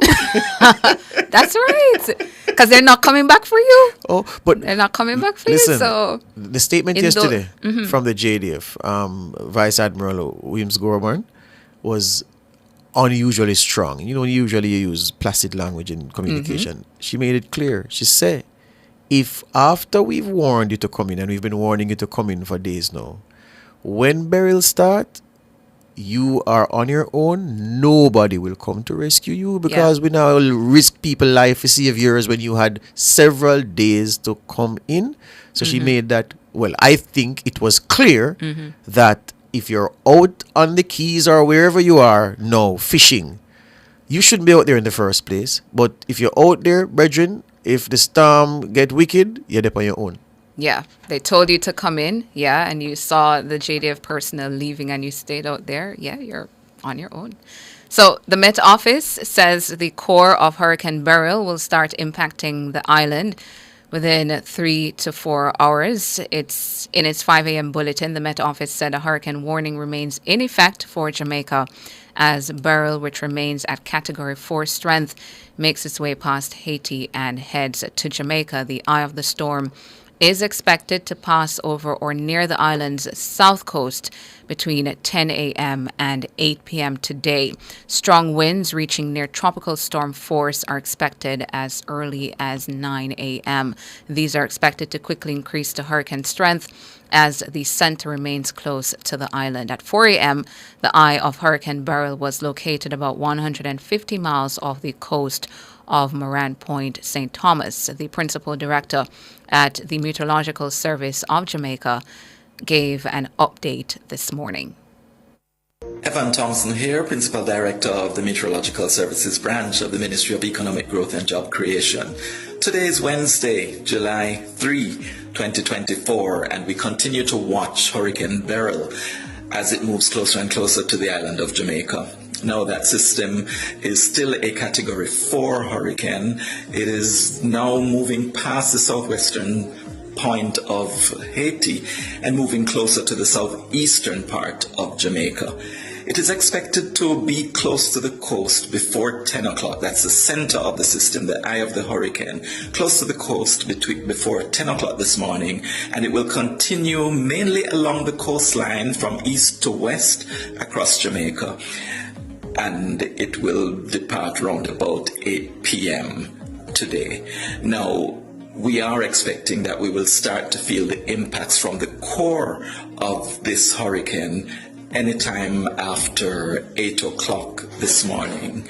Of course, some of us would have already started to experience some of the rainfall coming with the outer bands of the system during the course of the night or early during the morning today.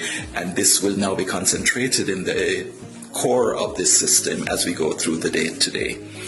Hurricane Beryl is still a dangerous hurricane, continuing to move toward the west at approximately 20 miles per hour or 35 kilometers per hour.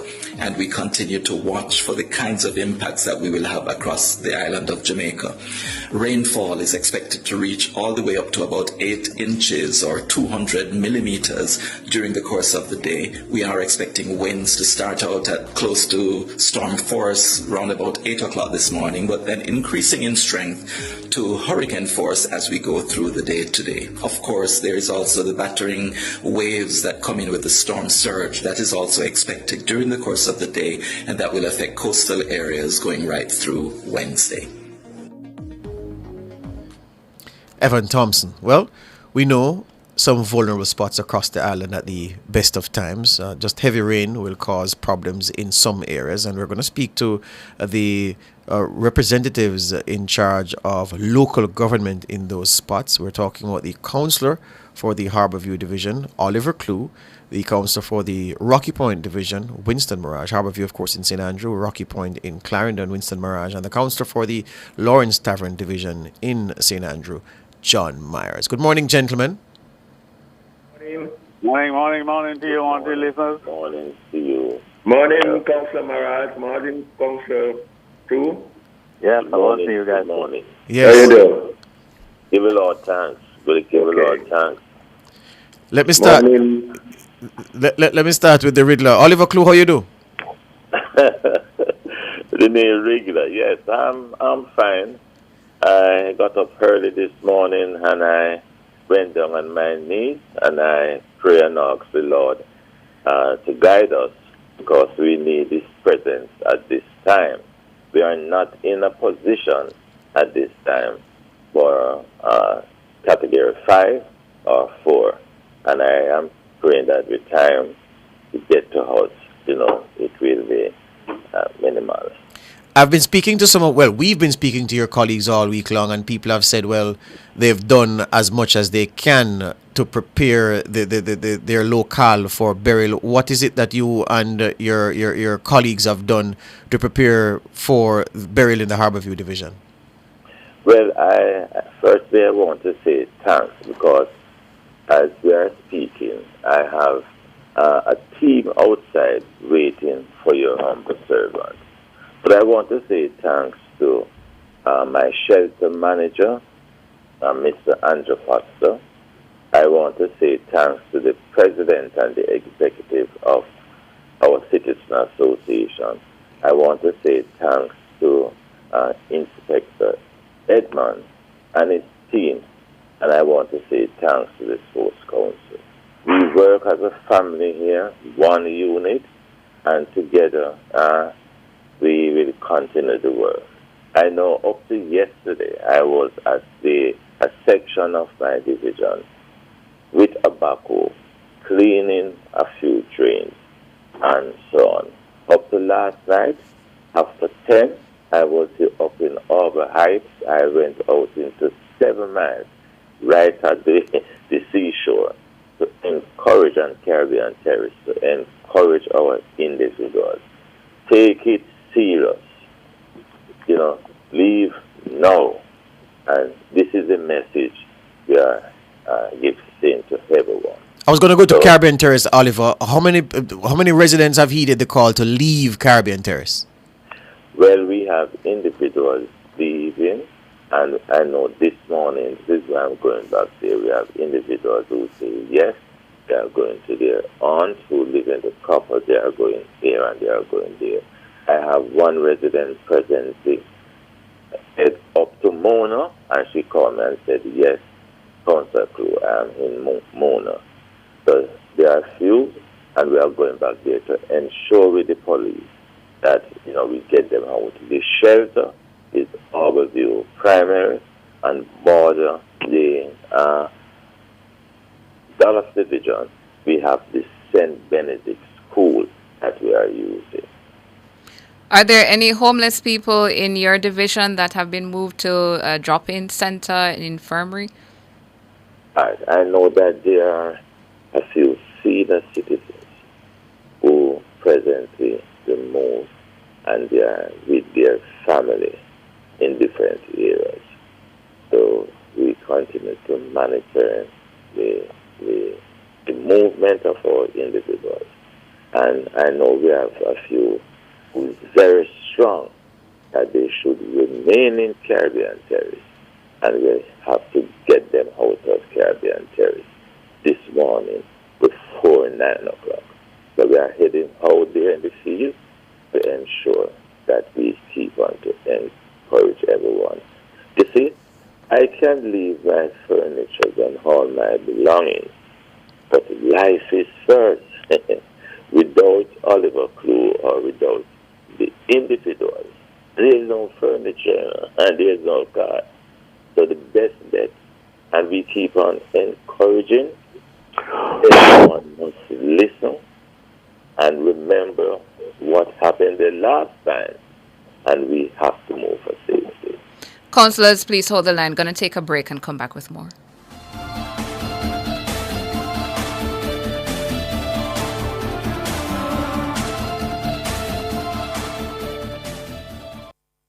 Jamaica live good, yeah. Give up every illegal gun. Call the police at 119 or Crime Stop at 311. The time by the Ministry of National Security is 7:33.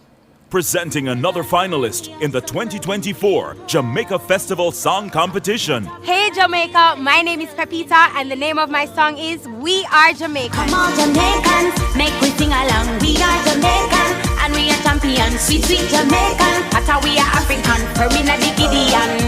Oh, come on Jamaicans, make we sing along. We are Jamaican and we are champions. Sweet, sweet Jamaican, that's how we are Jamaica African. Festival 2024. In preparation for the passage of Hurricane Beryl, Trans-Jamaican Highway Limited wishes to advise the public that the toll gates at the Portmore, Spanish Town, Vineyards and Maypen toll plazas of Highway 2000 East-West are now open for free passage until further notice. Please stay tuned for further updates. And due to the passage of Hurricane Beryl, Trans-Jamaican Highway Limited wishes to advise the public that emergency services and maintenance crews are not available on Highway 2000 East-West, so motorists are to take all proper precautions and avoid using the highway if there is any early evidence of flooding. The toll gates at the Portmore, Spanish Town, Vineyards and Maypen toll plazas of Highway 2000 East-West remain open for free passage until further notice.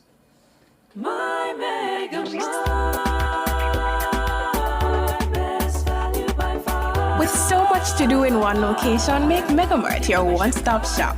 Pick up your groceries and houseware needs, grab a bite and pay some bills, fill your prescriptions and see the beauty products in our pharmacy. All in one amazing location. My Megamart, the best value by far.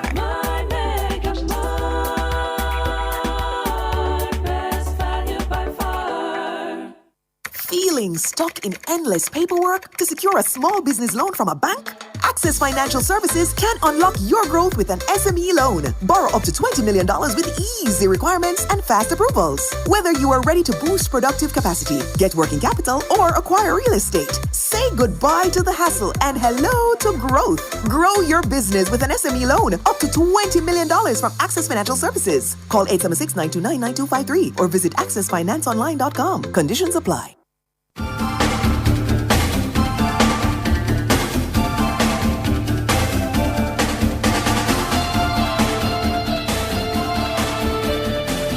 Welcome back to Nationwide this morning, NTM, or focus tracking Hurricane Beryl. We have on the line Councilor of the Harbourview Division, Oliver Clue, Councilor of the Rocky Point Division, Winston Mirage, and Councilor of the Lawrence Tavern Division, John Myers. Just before going back to our councillors, I did see some of our YouTubers again asking for the Nationwide WhatsApp numbers for you guys, as well as our listeners who did not get the numbers. The numbers are 876-285-5693, 876-285-5693, and 876-280-6629, 876-280-6629. Mr. Mirage, you're out there in Rocky Point Division. A status update on the preparedness of your division for Hurricane Beryl. Okay, good. All right. So we have been moving around. We have been talking to the people. We have been sending out messages. Yesterday evening, I was there with the Member of Parliament. We have been trying to clear some of the drains. We had some men in drains in London Town. We have tractors working in the Shell Town. And we have been trying to get, we just didn't have enough tractors to really clear all the drains, but I do hope that they will work. And of course, the people are still adamant they're not leaving their homes. You see, that's the problem we normally have in this area. And I'm seeing where the eye of the hurricane might just pass right through us in this area. Mm-hmm. You know, I just spoke to some of them this morning. They have been calling. I said, move to the shelter, move to the shelter. They don't want to move.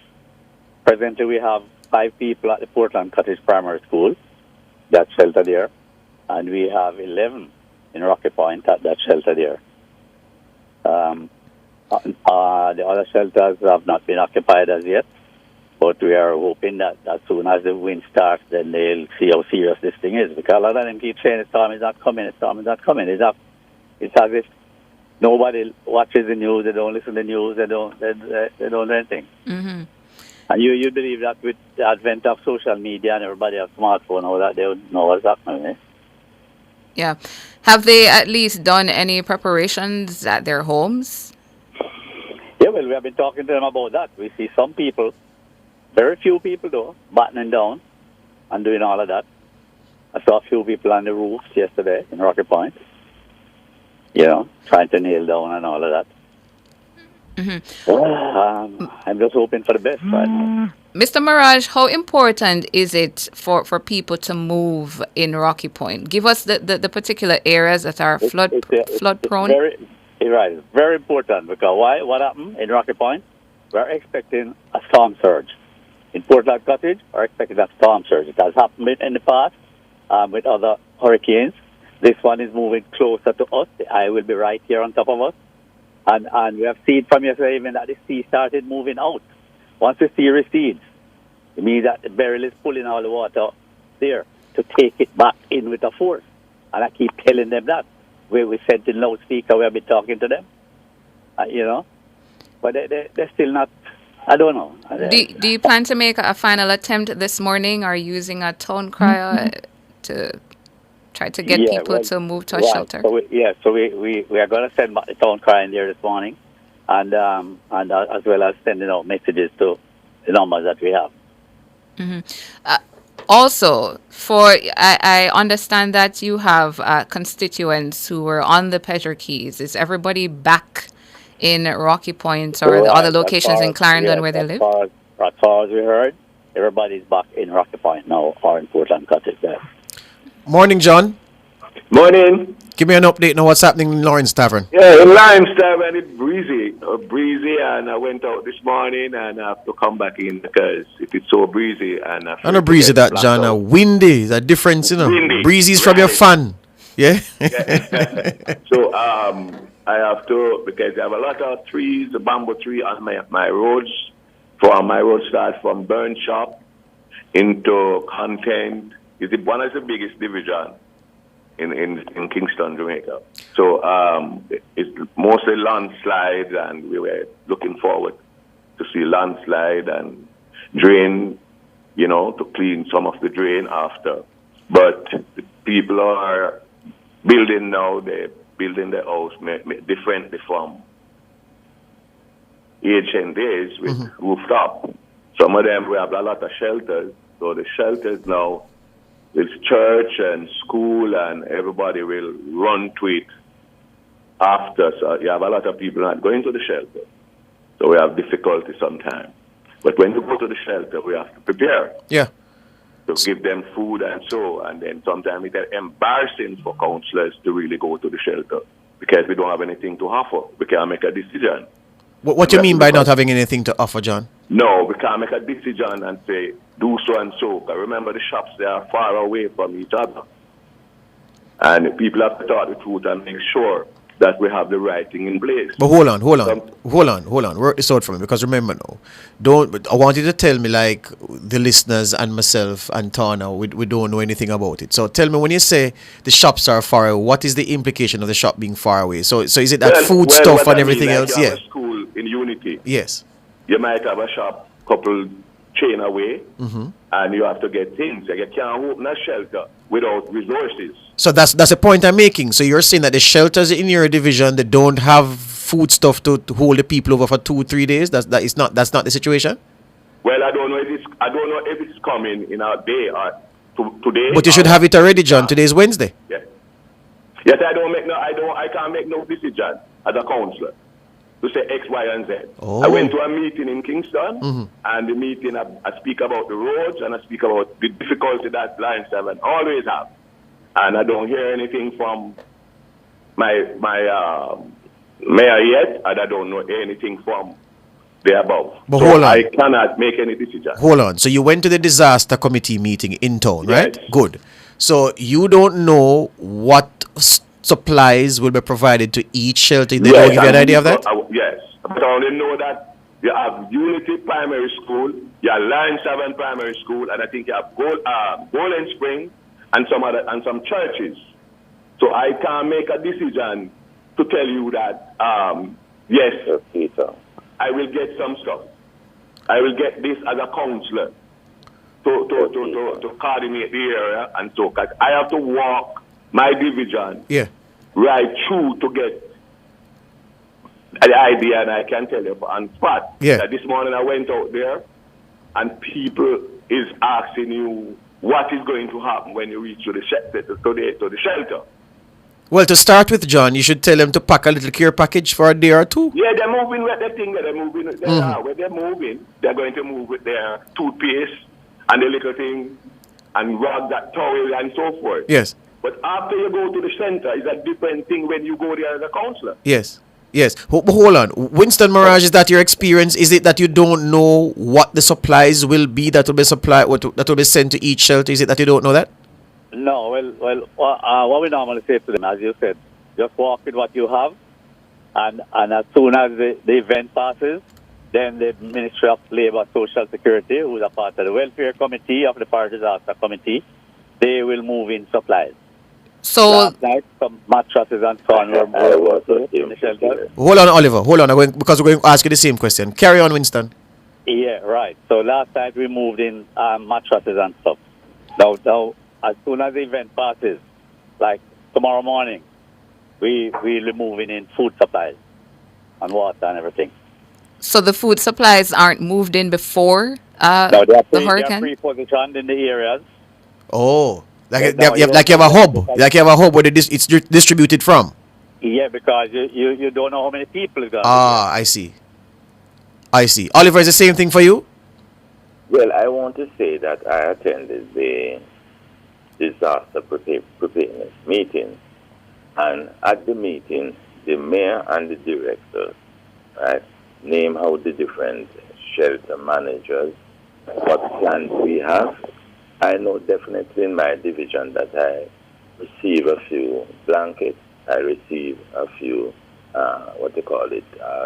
bed facility, and I want to say this, that no administration can provide food before it is the responsibility of the councillor, as the mayor said to us.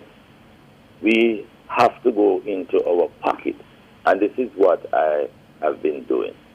For the first day, we encourage our friends to carry something with them. Mm-hmm. The first day, I know that it is the responsibility of Oliver Clue, the Citizen Association, and I have a God-blessed gentleman by the name of Patrick Peterkin, who has been a tower of strength to us, right? So we in this division very much prepare, and up to last night, I went to the director to identify what she can assist us with, but it is the responsibility of us now to use our skills to organize within our division. Yes.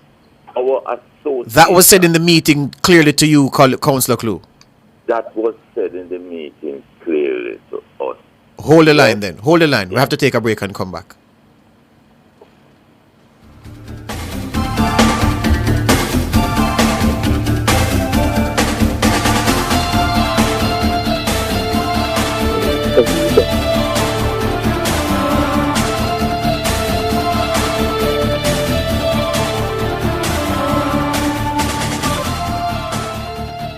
You're listening to Nationwide 90 FM. The time is 7:47.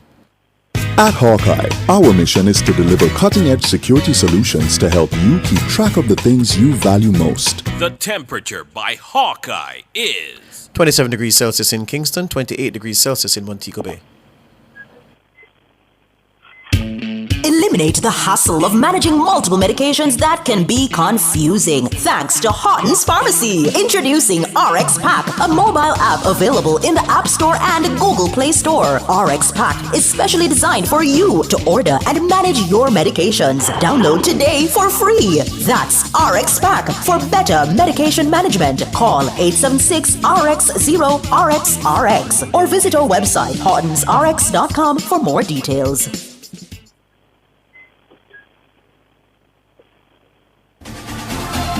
For all your electrical needs, visit ABC Electrical Sales.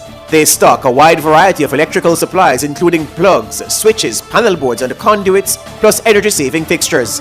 ABC Electrical Sales stocks brands like GE, Siemens, Philips, Cutler Hammer and Allen Bradley. They also offer free island-wide delivery just to suit your needs. Visit them at Shop 8, Hagley Park Plaza, Kingston 10, or call 876-754-3714-5 or 876-754-3825-8. ABC Electrical Sales, for a better choice in the electrical business. At Design Privacy, we value relationships. Join our exclusive open DPO community and interact with privacy professionals.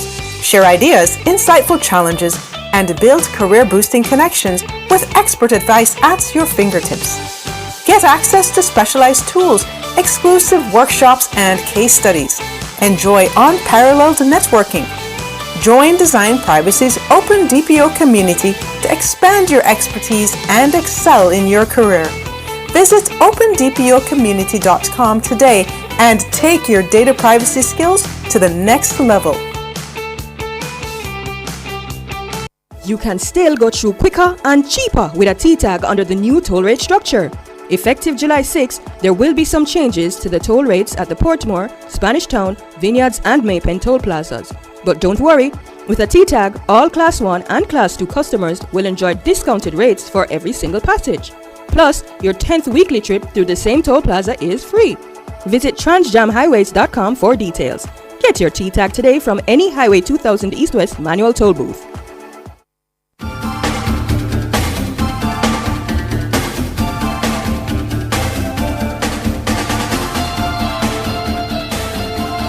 Three councillors at the level of the municipal corporation online with us. We just have about a minute with them. Councillor for the Harbourview Division, Oliver Clue, Rocky Point Division's Winston Mirage, and the man in charge of Lawrence Tavern, John Myers. They're saying to us that, yeah, at least on the first day you're in the shelter, the councillors will be responsible for coordinating food supplies in the immediate term. You're being advised to walk with something to hold you at least for the first night, but then thereafter the councillor will assist you until the distribution of food from the government hub in the constituency or in the cluster of divisions in the constituency that is opened and food is sent out. But really you're going to a shelter, you're not going to a hotel, so you're not going to walk into a buffet, a five-star kind of treatment. But even so, it's still surprising to me, gentlemen, that I thought there would have been at least some provisions, some basic provisions at the shelter just to accommodate the people, because I'm imagining that some people would have to leave in an emergency situation and perhaps wouldn't be able to get anything. But be that as it may, Winston Mirage, your word to those who you are going to go with the police to get out of the vulnerable zones this morning, your word to them is what? They need to cooperate. They need to leave their homes. We have a lot of people here in vulnerable houses. And with this type of wind that is coming, they're going to be in big trouble. So I urge everybody to move to the shelters as soon as possible. Oliver Clue, you're going back to Caribbean Terrace early this morning. What do you want to say to those who we are going to? Well, I want to say to my friends that I will be there shortly, and I want to encourage everyone to please join with for safety at the Harbourview Primary. And I want to say thanks to the KSAMC. My shelter is well prepared, and Mr. Patrick Peterkin, I want to say that presently we have some chicken and we have some rice and so on by one Mr. Caller Musso Holmes. So we are prepared. It is for us as council to prepare, right, ourselves to help the people. John, you're going to have to find some food stuff for your people at the shelters, eh? Yes. We normally will find, but when it gather up and people start to demand certain things, it's a very, very difficult for councillors, especially in the Line 7 area. Yes. What I'm saying, my duty is to mobilize the road and see that the road is clear.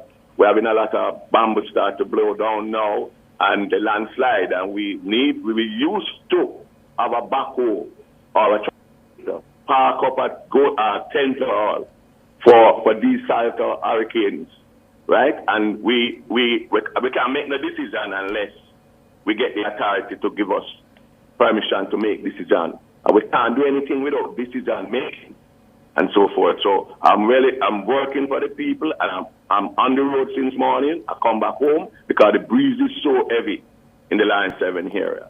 And I wish God will move back down to Category 3, and I'm praying. This morning I pray, and I kneel down and pray to God to bless the country. Hear you. And bless the Prime Minister and everyone. Thank you, John. Thank you, Winston. Thank you, Oliver. All the best, gentlemen. Turning our attention now to two other councillors, Councillor for the Springfield Division in Port Royal, Lorraine Dobson, and Councillor of the Dalvey Division over there in Eastern Portland, Michael McLeod. Good morning to you. Good morning. Morning, but one correction, Eastern St. Thomas, not Eastern Eastern St. Thomas, thank you for that correction. Councillor of the Dalvey Division in Eastern St. Thomas, Michael McLeod. Lorraine, how is it looking for you over there in Springfield? Preparation has started from yesterday. I had some cleaning done to the surface drains in Port Royal, and that went fine. Persons started battening up and making sandbags to kind of keep out the water, and in general preparation as they always do. Yesterday, a number of persons left to go to Kingston. As usual, some would leave from the day before who had relatives outside or... Lorraine? That has happened, yes. We just lost you for a few seconds. Could you repeat?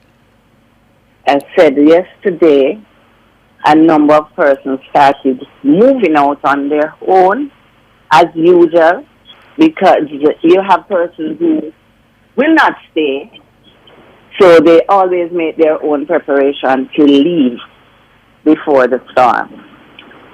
I spoke with Ms. Forster this morning, and she told me that a number of persons are already at the arena from Port Royal. That's shelter manager. That's the shelter. Yeah, from Ms. Forster from the KCMC parish disaster. Mm-hmm. And Michael McLeod, you over there in Dalvey in St. Thomas? Yes, Tana. Over in Dalvey School, the primary, we have nine adults and two kids, about age from 7 to 9. But the shelter manager, we have 9 shelter managers, but only 2 is present right now. And the other side, so they're everywhere it's kind. It's only a little windy, but for the preparation if we cut off, we have for the Isaac Barnes Health Center, we have 2 doctors on standby and 2 nurses there, and I think 3 porters. So the preparation between the health and the municipal corporation, we have it, and the drains, some drains are clean, but as we go down the road to, we have Barking Lodge, St. Thomas Technical, the Kensington Primary, and the Dalton Primary, which is a shelter. But in Morantby, where the primary school, they have 9, I think. There was 12 children under 16, 5 female and 3 male at that shelter, the Morantby Primary. But also, Tana, is a little bit windy. You said there are 12 children at the Morantby primary school? 5 female and 3 male. Just the children? They're not accompanied by guardian parents? Yeah, 5 female, 5 adults. 8 adults is there. Mm-hmm. You wanted to make another point? Yeah, saying that on the Roselle Road, where you have the waterfall there, the season is actually on the road right now from about 6 o'clock. So it's splashing all the way up there. Councilor Dobson, you and your folks over there at Springfield, you are used to this. You're experienced. You're not going to be frightened at all. But even though you're experienced, Councilor, and you've seen this movie before, what's your greatest fear if the worst happens for your folks in over there in Springfield, Port Royal? Well, the water is always our fear. The swell is always our fear. But what makes it good for us is because we are on the sand, it doesn't stay there for long. Mm-hmm. You know, as soon as the storm moves, the water goes down.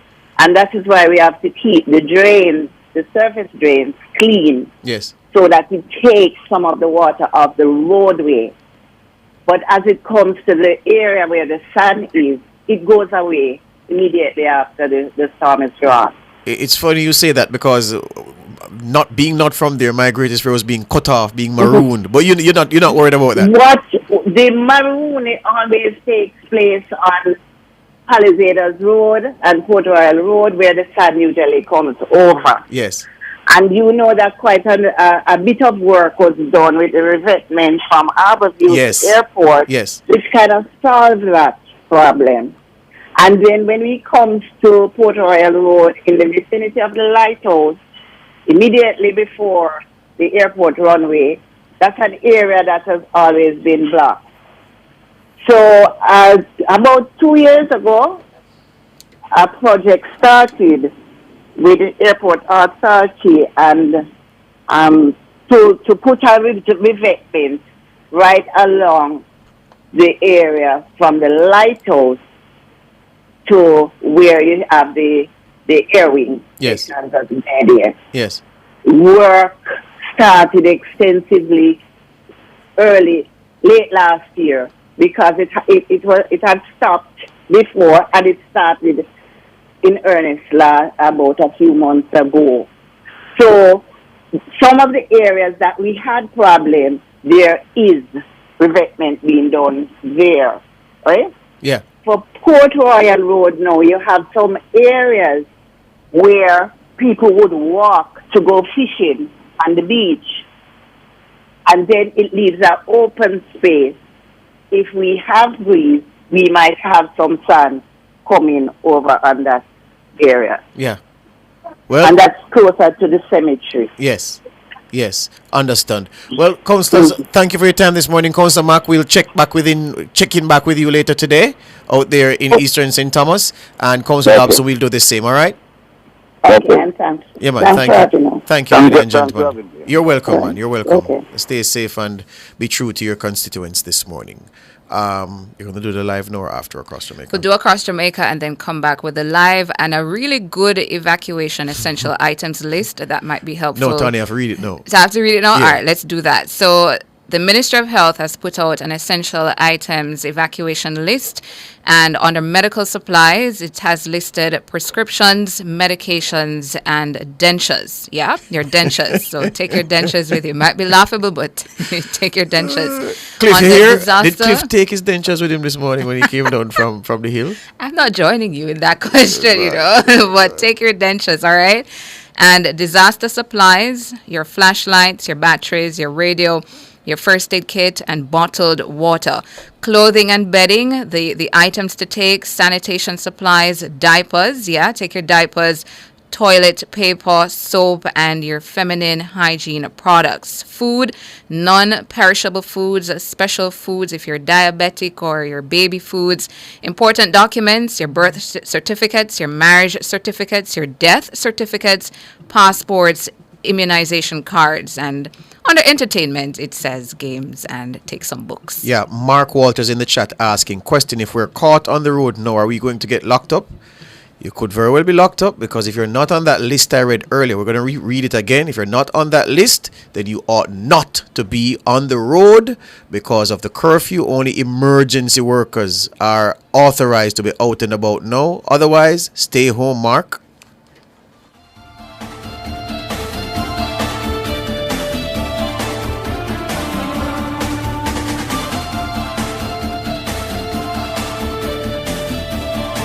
Front Page was brought to you today by ABC Electrical Sales, for a better choice in the electrical business. You're listening to Nationwide 90 FM. The time is 3 minutes after 8. From the mountainside to seaside, countryside to townside, inside and outside, it's across Jamaica this morning. Taking you across Jamaica this Wednesday morning, I'm Tona Thomas. Pig and poultry farmers are being advised to make special accommodation to house and protect their animals during the passage of Hurricane Beryl. The Rural Agricultural Development Authority, RADA, says while protecting poultry may prove challenging, there are measures which can be implemented. Senior RADA livestock specialist Maxine Brown says poultry farmers could take their birds indoors until the storm passes. She says poultry farmers should stock up on feed and pay special attention to their layers. If the birds are kept outdoors, Ms. Brown advises that necessary reinforcement, particularly of roofing structures, be installed. She says tarpaulins can also be used to keep the rain and wind out. Ms. Brown also advises farmers to batten down livestock pens but cautions against suffocation. In general, she says livestock farmers or owners are urged to take all their animals to higher ground to minimize losses.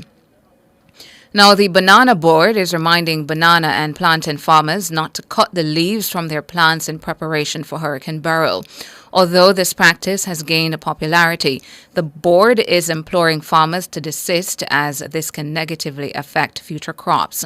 General Manager Janet Ferguson Connie says the practice can inhibit the growth of new bunches.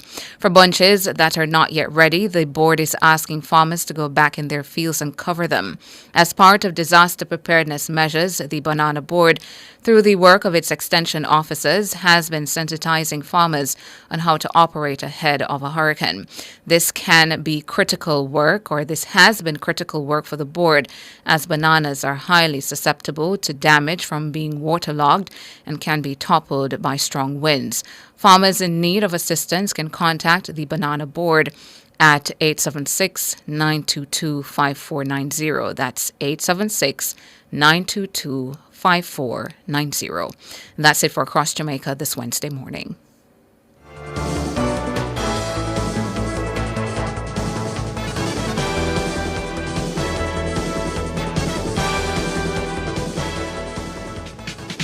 Does your bra ride up your back? Do your shoulders hurt from carrying the weight of your breasts? These are signs of an ill-fitting bra. When was the last time you were fitted by a bra fit specialist? The bra experts at LaBelle Femme will take care of you. Drop into the store at 53 Lady Musgrave Road, Tuesdays to Saturdays from 10 to 5, and you will see the difference. Or call 876-622-6091.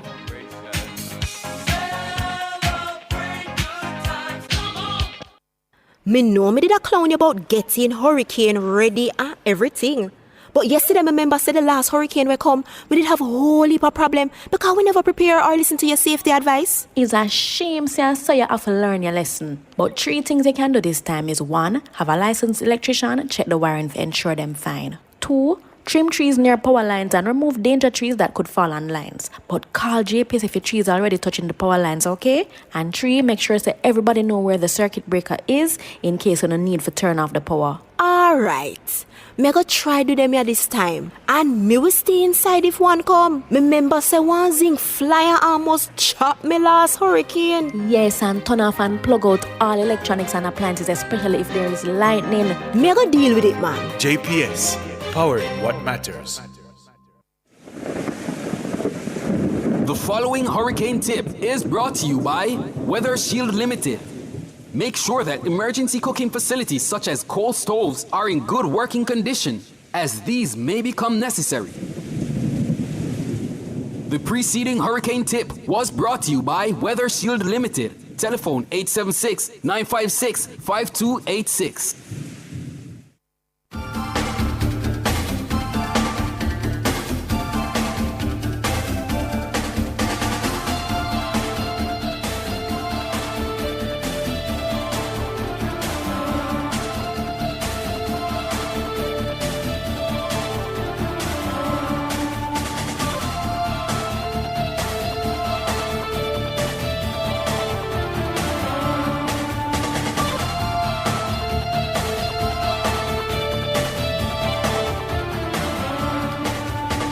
Welcome back to Nationwide this morning. And just before going to our next scheduled segment, the Minister of Health has an Emergency Operations Center and Health Emergency Operations Center.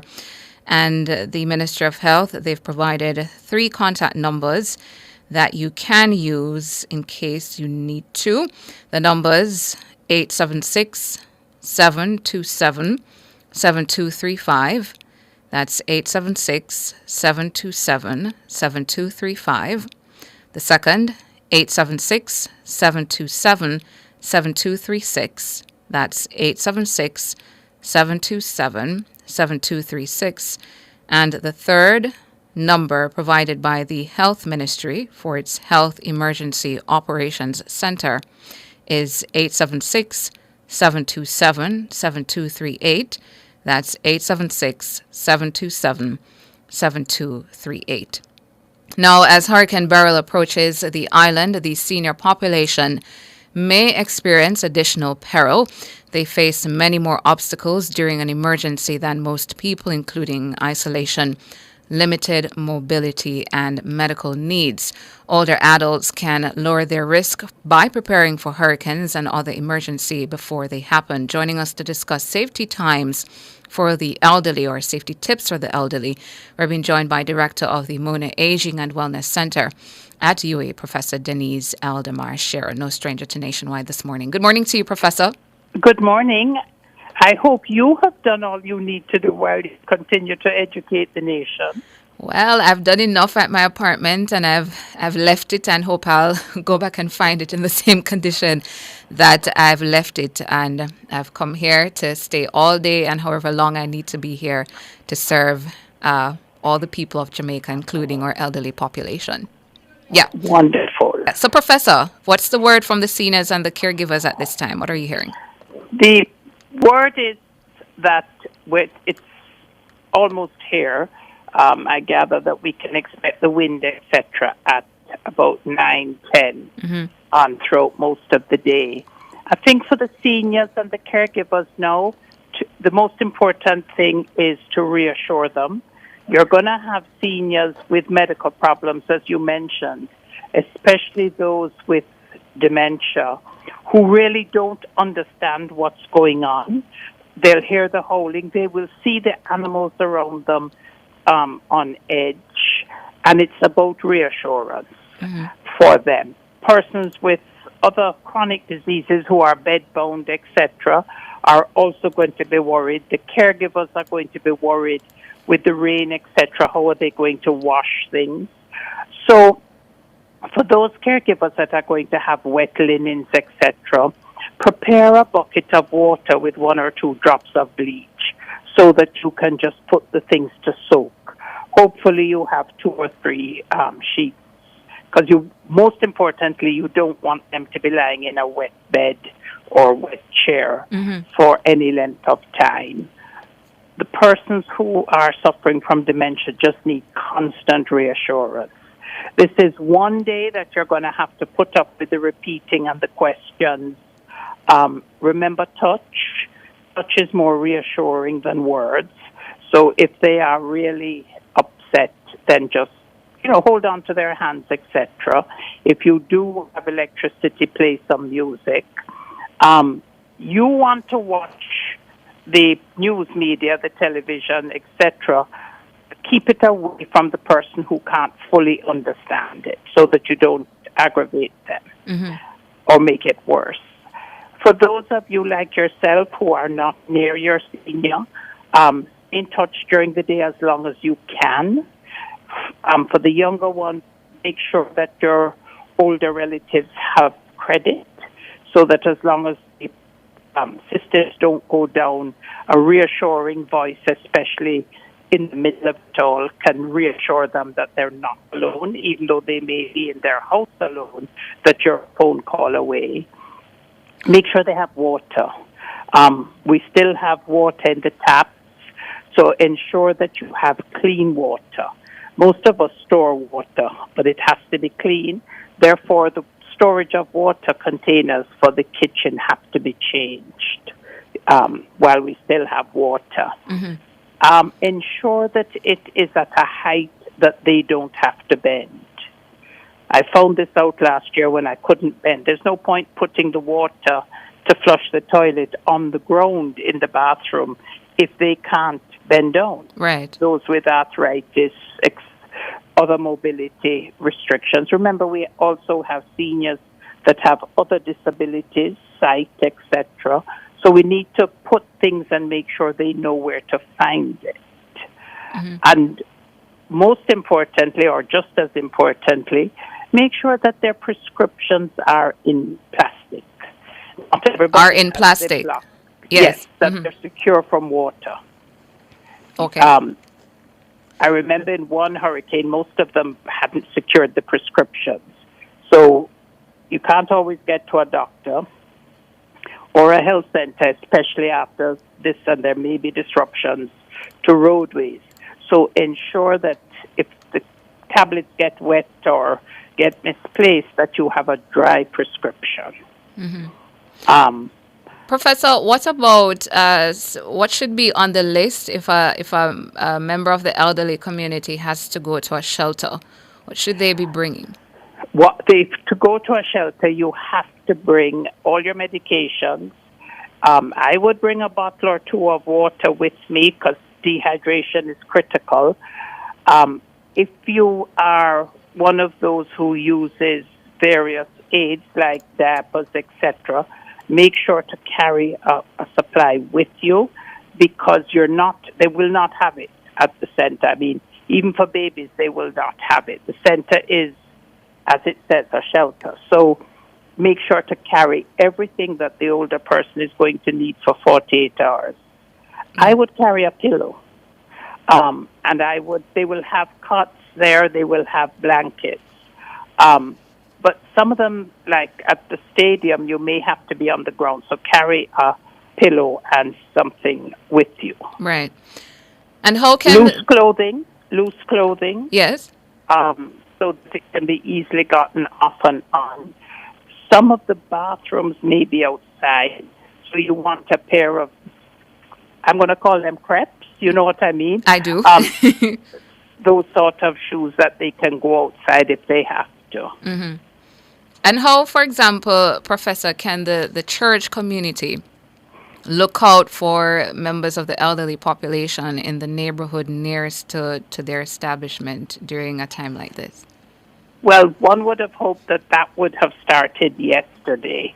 But let's mention it so that they can know for the next time, which hopefully we don't have anytime soon. Right.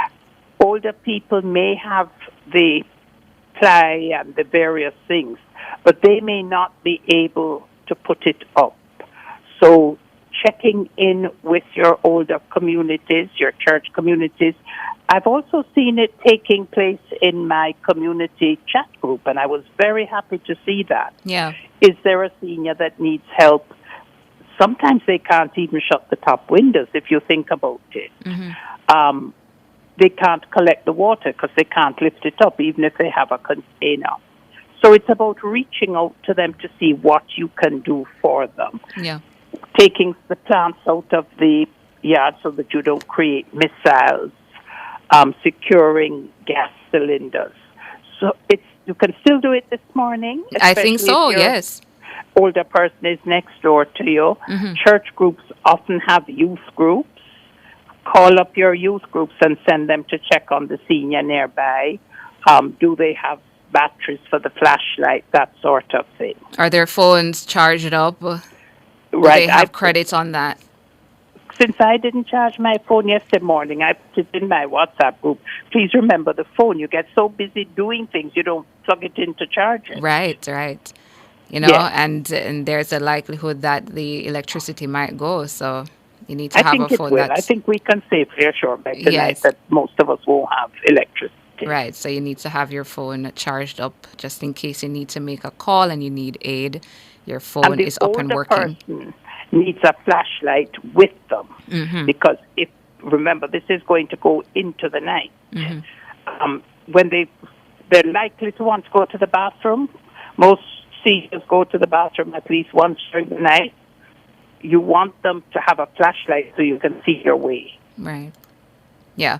So a final word, Professor, before we let you go, and thank you so much for these tips. Hope people are listening, especially members of the church community. If you can make a final dash to a member of the elderly community to assist them, please do so. But any final word from you? Just to stay safe. Don't go outside when the calm comes. There is a tendency when when the turns around or the eye goes and the whole thing turns around. Do not go outside to check on anything, please, because it can start up back very suddenly, and then they're flying themselves. Yeah. Professor Denise Eldermeyer-Scherer, who is the director of the Mona Aging and Wellness Center at UWA. Thank you so much for your time. And Professor, you stay safe and your family stay safe as well. You stay safe and your team at Nationwide, please. Thank you so much, Professor. Gonna take a break. You. Yeah. Going to take a break and come back with more. Our numbers again, we will be answering the phone lines all day, all night. If you have any issues, need aid, please do give us a call. We will not turn a blind eye to any of the calls. The numbers 630-937-124. That's 630-937-124. For those of you who thought I was going a bit fast, here they are again, 630-9371, 630-9372, 630-9373, 630-9374. The Digicel line, 618-8255. Again, 618-8255.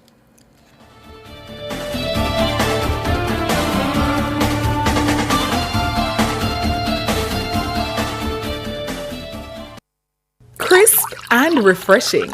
Room temperature or chilled. A Pure Water would drink. The time by Pure Water is 8:20. Feeling stuck in endless paperwork to secure a small business loan from a bank? Access Financial Services can unlock your growth with an SME loan. Borrow up to $20 million with easy requirements and fast approvals. Whether you are ready to boost productive capacity, get working capital, or acquire real estate, say goodbye to the hassle and hello to growth. Grow your business with an SME loan up to $20 million from Access Financial Services. Call 876-929-9253 or visit accessfinanceonline.com. Conditions apply. Pegasus Traders Limited will help you protect your family and valuables during the hurricane season with their solar LED lighting, storm shutters, gas, diesel, and solar generators, and 1.5 to 4-inch drain pumps. Call Pegasus Traders Limited today at 876-758-3338 or 758-2543.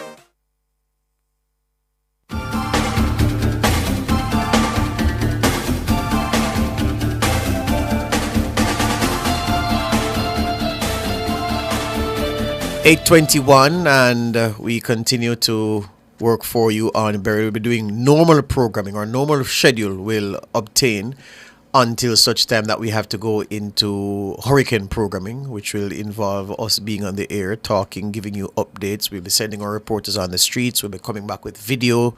We'll be calling the political representatives. We'll be taking calls from you. We'll be calling the police. We'll be speaking with ODPEM. We'll be doing everything that you would be interested in as we try to navigate this very difficult period. I got a call from the chairman of ODPEM just now, Dennis Strong, to remind me that to tell my audience that if you are on your way to a shelter and you are pulled over by the police, you'll be fine. You should be fine if you have indicated. So you're not on the list, but if you're on the way to a shelter, they'll understand and they'll or to seek medical care, as my producer is reminding me. I see somebody in the chat, Christopher says, George, you can be an extremist at times. No one, absolutely no one, thought they would have gotten 4- and 5-star treatment at the shelter. But Christopher, you missed the context I was speaking in. Context is everything.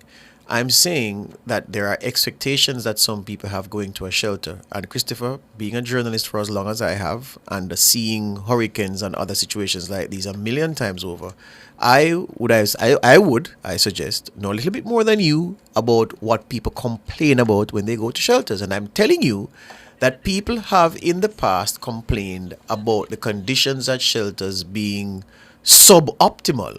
and that they're not going and leave their good yard and go to a shelter to mix up with people. And I'm saying, but it's a shelter. It's an emergency situation. You're just finding safe haven until the worst of the disaster passes, and then you can go back to resume your life. So yes, Christopher, there are some people, some of us, we are very unreasonable. I keep telling you, when we are at our best, we're better than every other group of people in the world. When we're at our worst, we're worse than everybody else. And there are some among us who have this attitude going to a shelter during a disaster period, and they expect the amenities that they have at their yards. It's a fact. So I'm just trying to manage people's expectations and say, if you have to move, and just tough it out. Tough out the night, tough out the day, and then after that you resume your life. Simple as that. Right.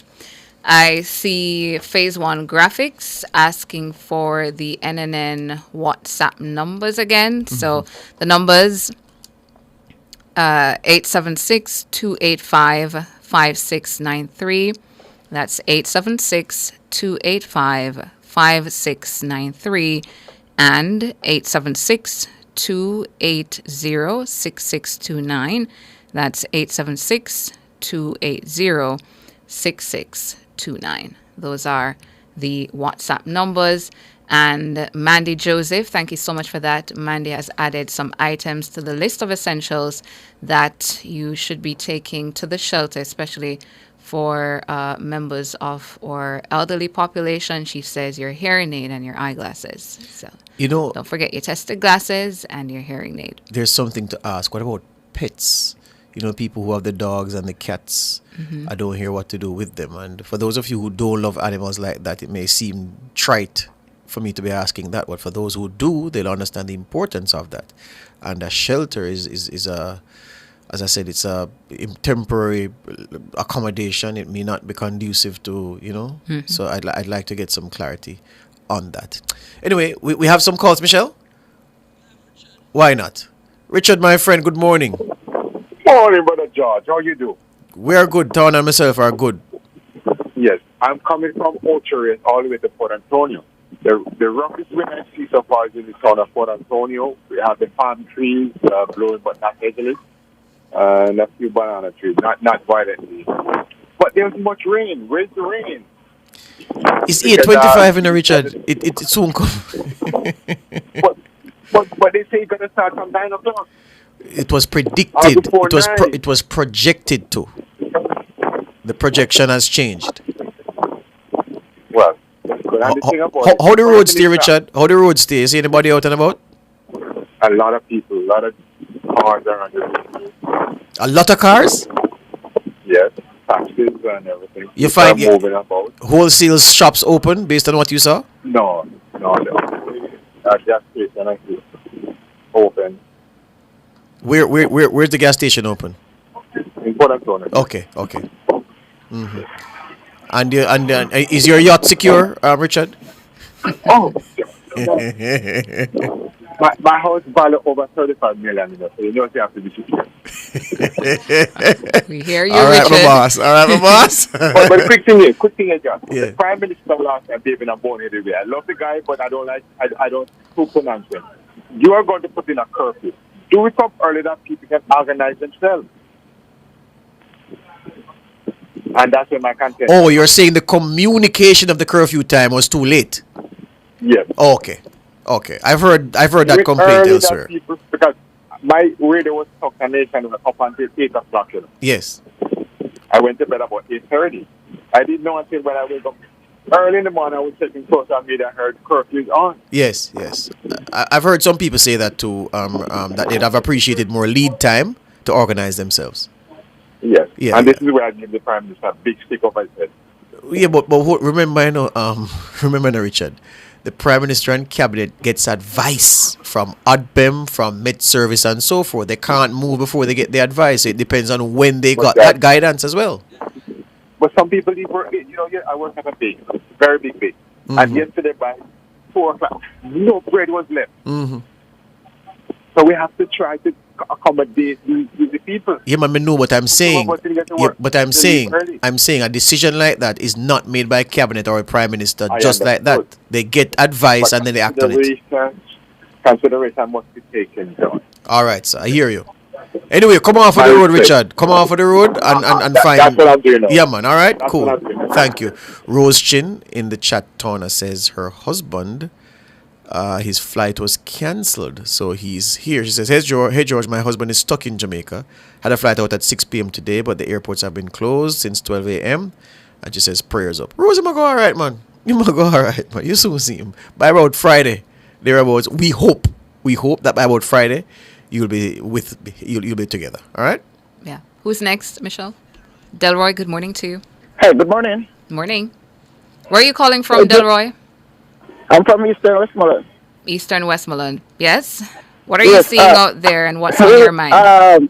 This man that just called his phone, like, I mean, when my little boy and hear about a hurricane coming and longing to see it because he really want to see something going on. Listen, I hear a lot of mayor calling from all over, and I don't hear nothing from Westmoreland, Mr. Delancey. We need to hear something from him. What he put in place for this hurricane coming up. That's what I'm calling about. What do you see in place? Hello? What do you see in place? What do I see, Pete? No. What do you see in place? What do you see in place?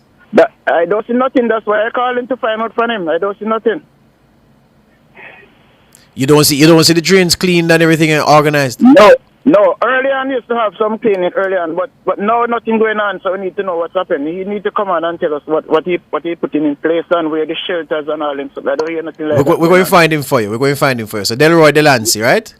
Yeah, no man, his name Delroy Delancey. Yeah. Delancey, yeah, man. All right, we're going to find him here for you. Fret not. Hello? Yeah, we're going to find him for you. We're going to find him for you and ask him the questions. Thank you very much. Please do that, please. All right. Yeah, man. Good. Good. All right. Danry Delancey. Oh, Keisha, our friend. Good morning to you. Hi, Connor. Morning. Hi, George. Party, pudding and pie. Morning, Keisha. George, may I talk about some curfew? So, no shop now, no supermarket and no wholesale never open. No, because remember, them think they have staff in Keisha and the staff stay home, so you can't open. Mr. Chin can't open this morning. Yeah, man, you can't open your corner shop. I was myself question, like how my cylinder done last night. No. Lord have mercy. Which part you go get gas, Keisha? You tell me. Gas station?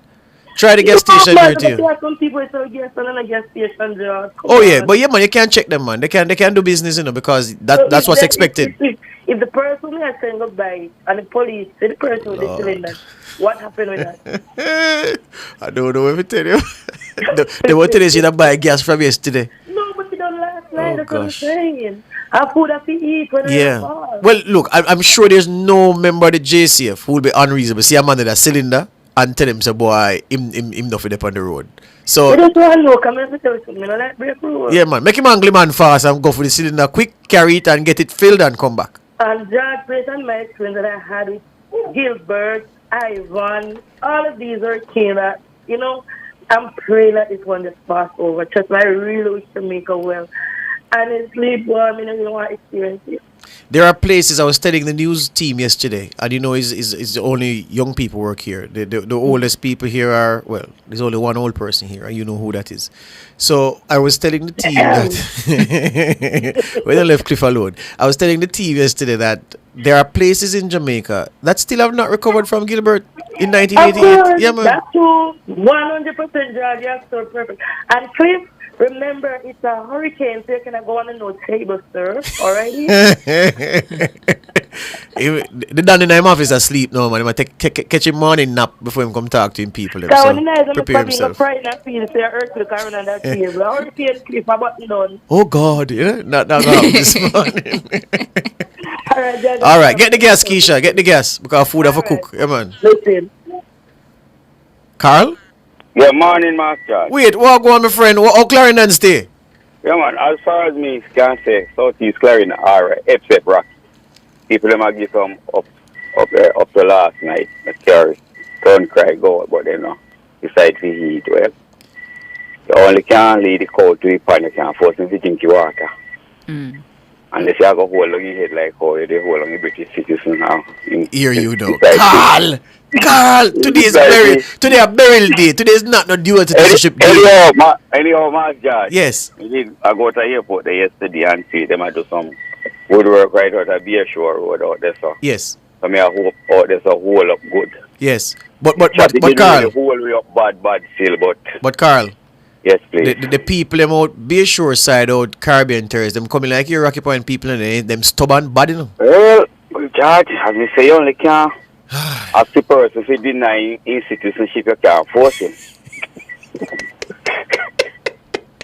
Yeah, go try no, Carl. One thing we do. Yeah, go try. Well, you know, Mas George, the question let me talk to you this morning. Yes. A couple of us did leave yesterday evening to England with a land today to take part in the election tomorrow.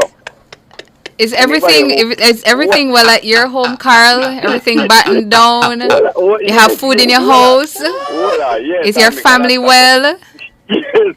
Okay. We still have to tell the people that when they come tomorrow morning and can still go to Waterloo Road, the leader of the opposition will have the voters guide and everything out there to make them participate in the election. Carl, here's my parting words. Stay safe throughout this period and we'll talk after, okay? Big up yourself, Carl. If for one thing with Carl, I'm going to try. We're going to take a break and come back with more.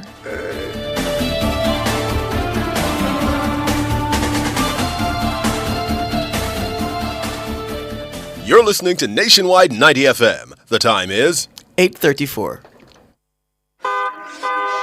Attention all commuters. Your JUTC fares just got lower. Use your Smarter card today and pay only $50. Yes, only $50. Travel safe and hassle-free with the JUTC using your Smarter card. But wait, there's more. Get 3 free rides with your first Smarter card top-up before May 31. With your Smarter card, paying your fare is easier. Say goodbye to coins and hello to hassle-free travel. Don't miss this opportunity when you travel with the JUTC, your route to excellence. Conditions apply. Me know me did a clown you about getting hurricane ready and everything. But yesterday, my member said the last hurricane we come, we did have a whole heap of problem because we never prepare or listen to your safety advice. It's a shame, so you have to learn your lesson. But 3 things you can do this time is 1. Have a licensed electrician, check the wiring to ensure them fine. 2. Trim trees near power lines and remove danger trees that could fall on lines. But call JPS if your trees are already touching the power lines, okay? And 3, make sure that everybody know where the circuit breaker is in case you don't need to turn off the power. Alright. Me go try do them here this time. And me will stay inside if one come. Me member say one zinc flyer almost chop me last hurricane. Yes, and turn off and plug out all electronics and appliances, especially if there is lightning. Me go deal with it, man. JPS, powering what matters.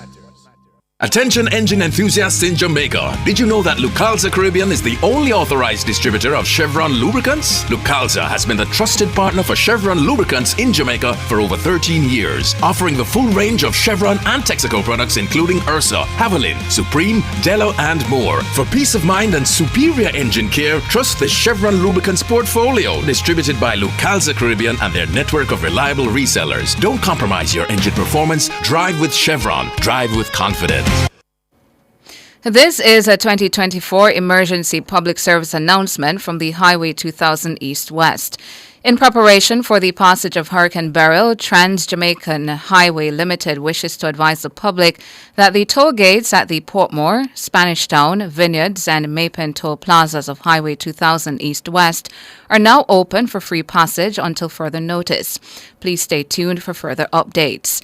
And due to the passage of Hurricane Beryl, Trans-Jamaican Highway Limited wishes to advise the public that emergency services and maintenance crews are not available on Highway 2000 East-West, so motorists are to take all proper precautions and avoid using the highway if there is any early evidence of flooding. The toll gates at the Portmore, Spanish Town, Vineyards and Maypen toll plazas of Highway 2000 East-West remain open for free passage until further notice.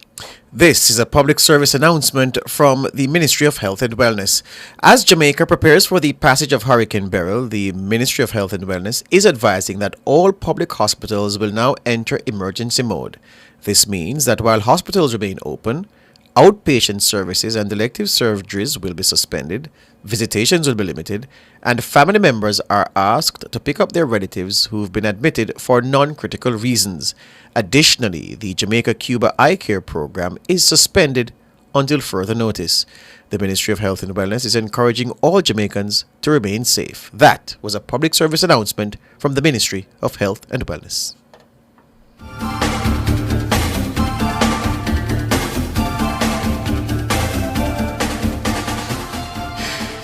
People them say when Carla pray at night time, instead they say, "Dear God," or "Dear Lord," or "Dear Jesus," he say, "Dear Andrew."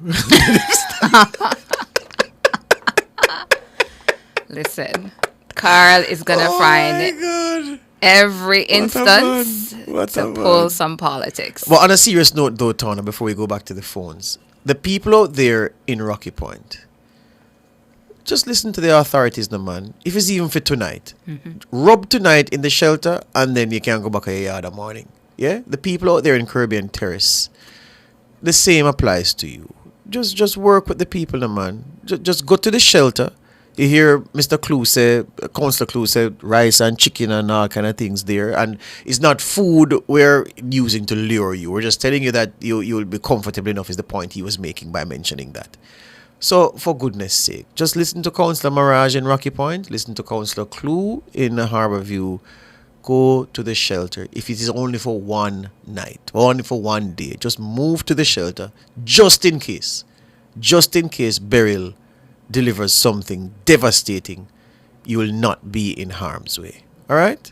Okay. Yeah.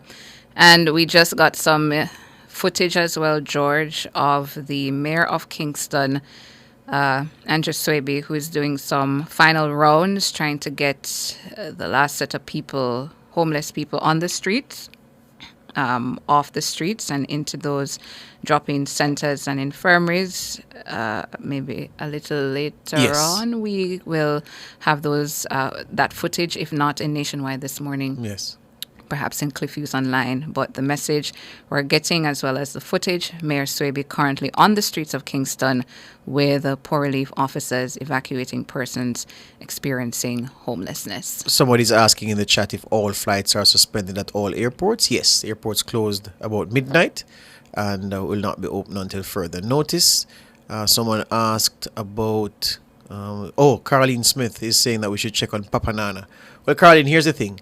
If Papa Nana don't call Cliffviews Online, we know that we should call him. All right? So give him a little time before we make the check, Caroline. But he's in our minds. He's in our thoughts. He's foremost in our thoughts. Morning, Papa Nana. If you're listening, call Cliffviews Online, as I'm sure you will this morning, and just make a note say everything all right. All right? Another, before we go to East Central, JPS, they have created a dedicated WhatsApp channel to keep their customers informed with real-time updates and important information this hurricane season, and the channel will serve as an additional medium, JPS says, through which hurricane-related communication will be shared, ensuring that everyone stays safe and in the know. What we'll do for you is have Nora, during her show, Consumer Hour, share the link to that WhatsApp channel, because it's a link that you have to click on and it sends you directly to that WhatsApp channel where JPS will keep you up to date on what's happening with its power lines across the country. So I'll share that with Nora if she doesn't have it yet, and have her post that during her show that's coming up shortly. All right. Back to the phones. East Central, good morning, my friend. Morning, Master Judge. My name is Tanner. Hey, to you, East Central. Yeah, man. I just run out the road this morning, see the things, checks and balance, see how it is before and during and after. So I am presently now comes back in East Central St. James, because I went to North Trelawney this morning to do checks and balance. But back home in East Central St. James, in the Dumfries, in the Samatan division, where people is now preparing a last-minute hammer and nailing as we speak now. And it's a sign of not taking it as serious as possible, but looking for the urgency of the news briefing and the delivery of the news service. But I see yesterday that there was some drain cleaning in Dumfries St. James where the tractor, as in the backhoe, had breakdown. So this is a more greater concern for the person of St. James who are responsible for drain cleaning and all of that, because we know that we get a last minute cleaning now, and then tractors have been breaking down in the event of an hurricane preparedness. But outside of that, I had a list of shelters what I wanted to check in and around my circle. So I am going to check and the shelters, see how they are being coordinated, see what is in place from what is not in place, and see who is monitoring the shelter for preparedness of the hurricane season. So I am out here to, as Jad, checks and balance. You're driving or how are you getting about? You see, in a time like now, you can ride. You don't necessarily need to drive because if you happen to drive, you might fall and can't go no further, but the bike can navigate. Oh, so you have your yang this morning? Yeah, man. All right, good. We'll travel safe on the gravel and keep us informed, East Central. Yes, sir. Thank you. Thanks very much. Yeah, man. Celia Bennett says, Tana, good morning to the loyal hosts and people in the chat. George, the wind is strong in Lilliput, Montego Bay, but no rain just yet. Okay. And Jav B, I think this is pronounced. You can stay right here with Nationwide 90 FM throughout the day, tonight. If we need to be on air, you can stay with us. Jav B saying, I feel isolated and lonely. Well, you have the company of Nationwide 90 FM. You're Linda Ming Shi, you know.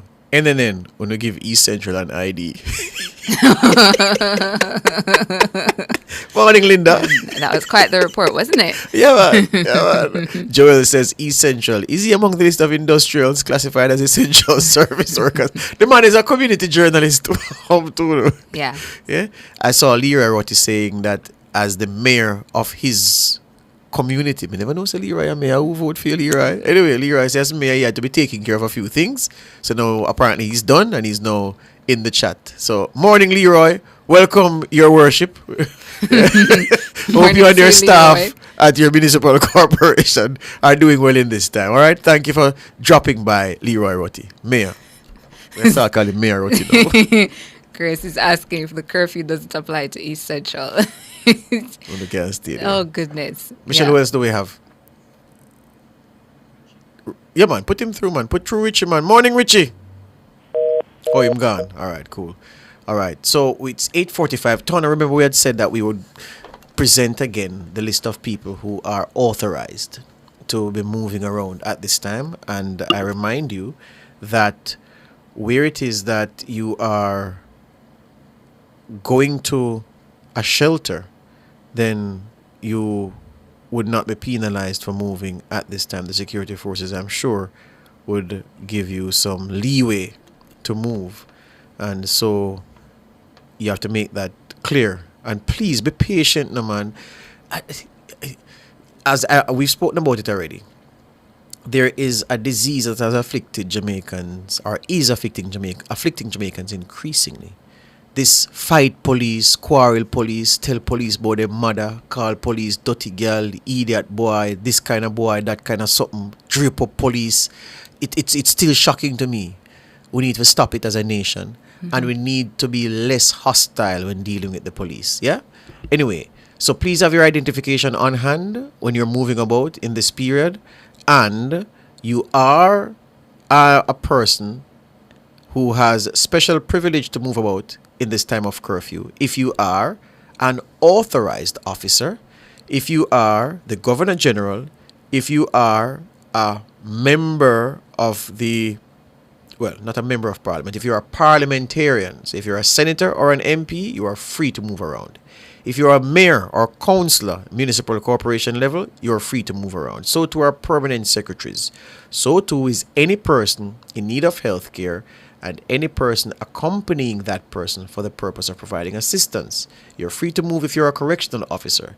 If you are employed to an entity that provides any of the following services: media, such as a journalist, television or radio presenter, if you are a camera operator, if you are an announcer, if you're an engineer, or you're a technician. Now, Adrian Hubbard is IT specialist. I don't see IT on this list, Adrian, so you can't move around. They're going to lock you up. You are free to move if you're working in health, if you work with water, if you work with electricity, if you work with public works, public sanitation, civil aviation, telecommunications, Any person employed to a tourist establishment is free to move around. So too is any person employed to an entity that provides services connected with oil refining or with the loading, distribution, transportation, or retail of petroleum fuel, liquefied natural gas, or any renewable energy source. So this reads as gas station to town. Yeah, along with Petrojam. Yes. All right, cool. There's a release that just came through from Stephen Shaw at NWA. Cue that up first. You can do that after this. You're free to move around if you're any person employed to a business that provides private security. You're free to move around if you're any person employed to a factory as defined in the Factories Act, and you are free to move around if you're any person employed to the office of the Prime Minister. So that's the exempt list on this day, in this time of curfew, in this time where the Disaster Risk Management Act is in force. Yeah, please take heed and present your identification. Not because you have the clearance to move around, don't give the police them attitude when them stop you and ask to see your documents. And if you're moving to a shelter, just calmly tell the people who stop you, the officers, that, I'm moving to a shelter. If you're going to take somebody for medical treatment, yeah, you just explain yourself and just be calm in these times. Trying to pull up that NWA release. I'm not sure if it will come up better on your phone, George. I'm seeing a white sheet over the top of the release that seems to have some important contact details. So, the NWA has opened its Emergency Operations Center as part of its response to the likely impact of Hurricane Beryl on the island's road network. And the manager of communication and customer services at the NWA, Stephen Shaw, says that the center became operationalized at 7 this morning at 7 a.m. and will be manned on a 24-hour basis. Persons are being advised to call the center where issues arise regarding the accessibility of the road network relating to Hurricane Beryl. Here are the numbers that you need to take down.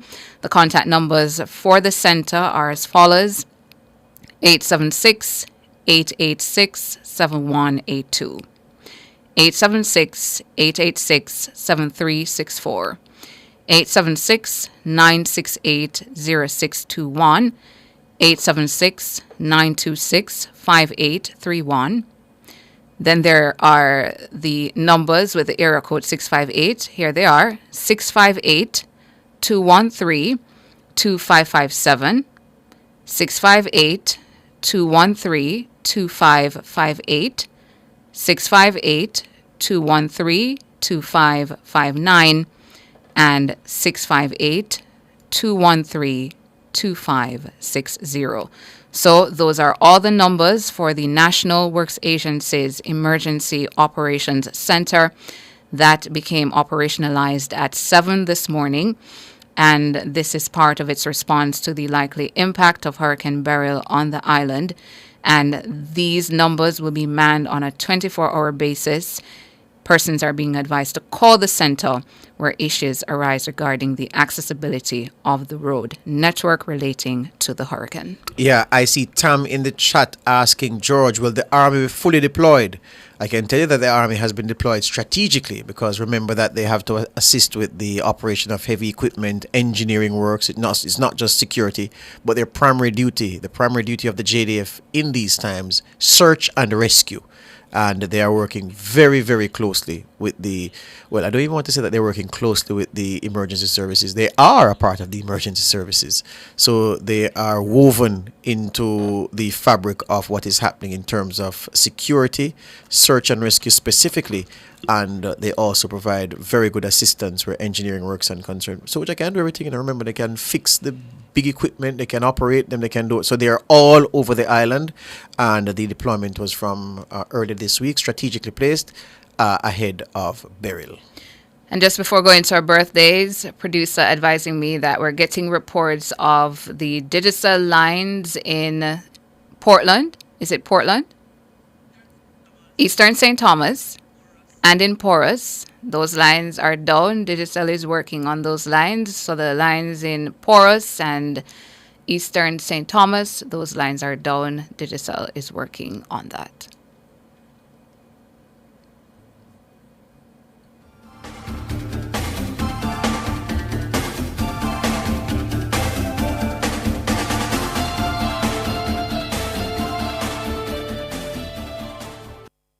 This could be your year to build with an NHT loan. Find out more at nht.gov.jm.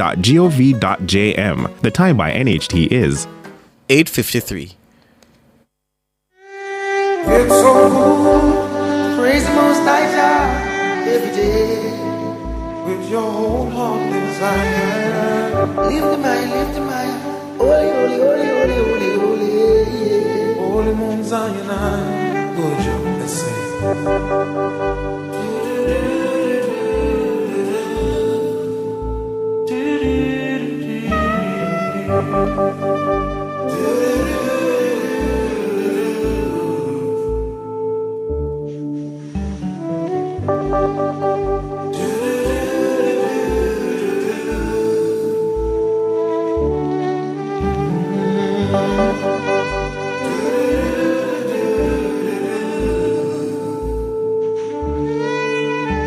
The Lord's my shepherd, I'll not want. Make me down to lie in pastures green. Thou leadeth me, the quiet waters mine. My soul hath restored again, and me to walk thou make within the path of righteousness, even for his name's sake. Yet though I walk in death's dark vale, yet will I fear no ill. Thy rod and staff, they are with me, they surely comfort still. That time of the morning when we tell some very special people happy birthday. Happy birthday greetings going out to retired Detective Corporal Sidney Breffett in Falmouth. Happy birthday to you, retired Detective Corporal. Hope you have a really good day. Happy birthday greetings going out to Benedette Chung Maxfield. They're in Hague in Trelawney. Happy birthday to you, Mrs. Maxfield. Hope you have a really good day. Happy birthday greetings also going out to Mrs. Beverly Morgan in Trelawney as well. All of these greetings are coming from Sergeant Wallace. And over on Facebook, happy birthday to Tony Plummer. Is this Ayla Chambers, somebody who calls himself Exotique Lychee? Happy birthday to you. Happy birthday as well to Dwayne Bennett, Vanika Black, Angela McCoy, Rebecca Harper. Happy birthday to you, Rebecca. Happy birthday as well to Michaela Thompson, Shakira Nicholson. Happy birthday to you, Shakira and Malika. Hope you guys have a really good day. Over on the YouTube chat, no, I saw a birthday earlier. Carlene Smith says, Yeah. please send birthday wishes to Shanoy Smith and Romario Williams. Happy birthday. So Shanoy Smith, Romario Williams, happy birthday greetings coming from Carlene Smith. And PB sending happy birthday greetings to her sister Ruby Jacqueline Edwards. Happy birthday to you, Ruby. And PB saying to you, wishing you all the very best on your special day. I saw another one, Tona. I'm looking for it now. Who hasn't heard their birthday greetings? You want to drop it back real quick in the YouTube chat so that we can wish your peeps a special one?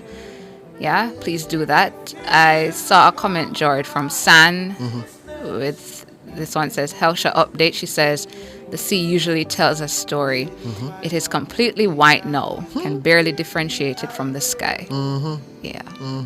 That one slipped. You gave a birthday shout out to Cleo Ellis of the JCF? I did not. Okay, so Beverly Ricketts is putting this one in. So Beverly says, belated happy birthday greetings to Superintendent Cleo Ellis of the CIB. So CIB, Superintendent Cleo Ellis, belated happy birthday greetings coming to you from Bev Ricketts.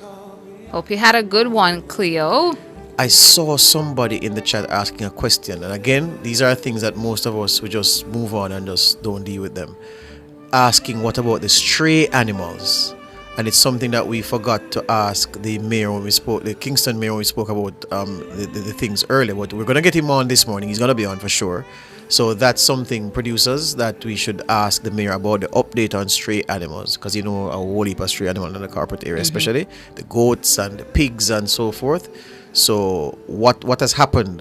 Have they been impounded, and where, and the safety of that facility, all of that. So it may seem like a simple thing to you, but if the animals drown and are washed up, and in your community lodging at the drain or whatever, that's a health hazard because of the stench and everything else. So that's something for us to ask about. Some final birthdays before we go.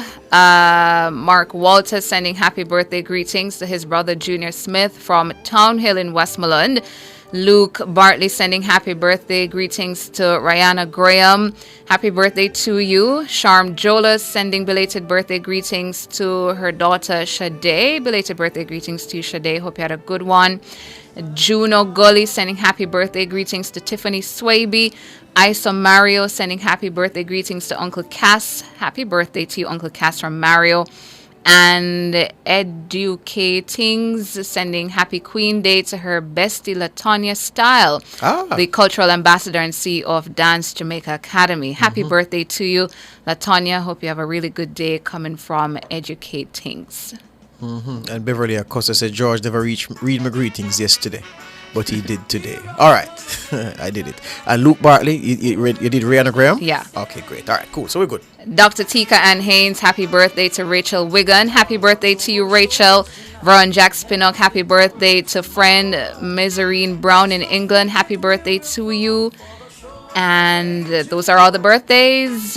Motivator says, happy birthday, PB sister. All right, cool.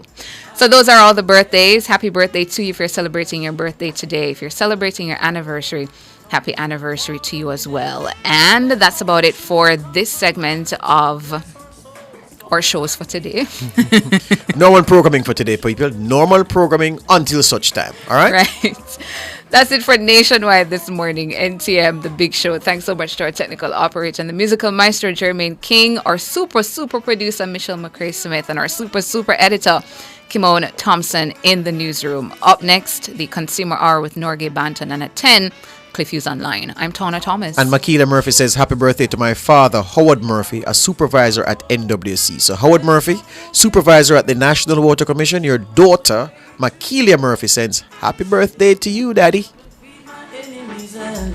I'm gonna do it.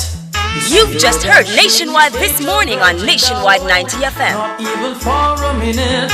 Let only truth come from my lips. Bless our souls, cause without you we can't make it. Don't watch over our shoulders tonight and help us leave our words tomorrow.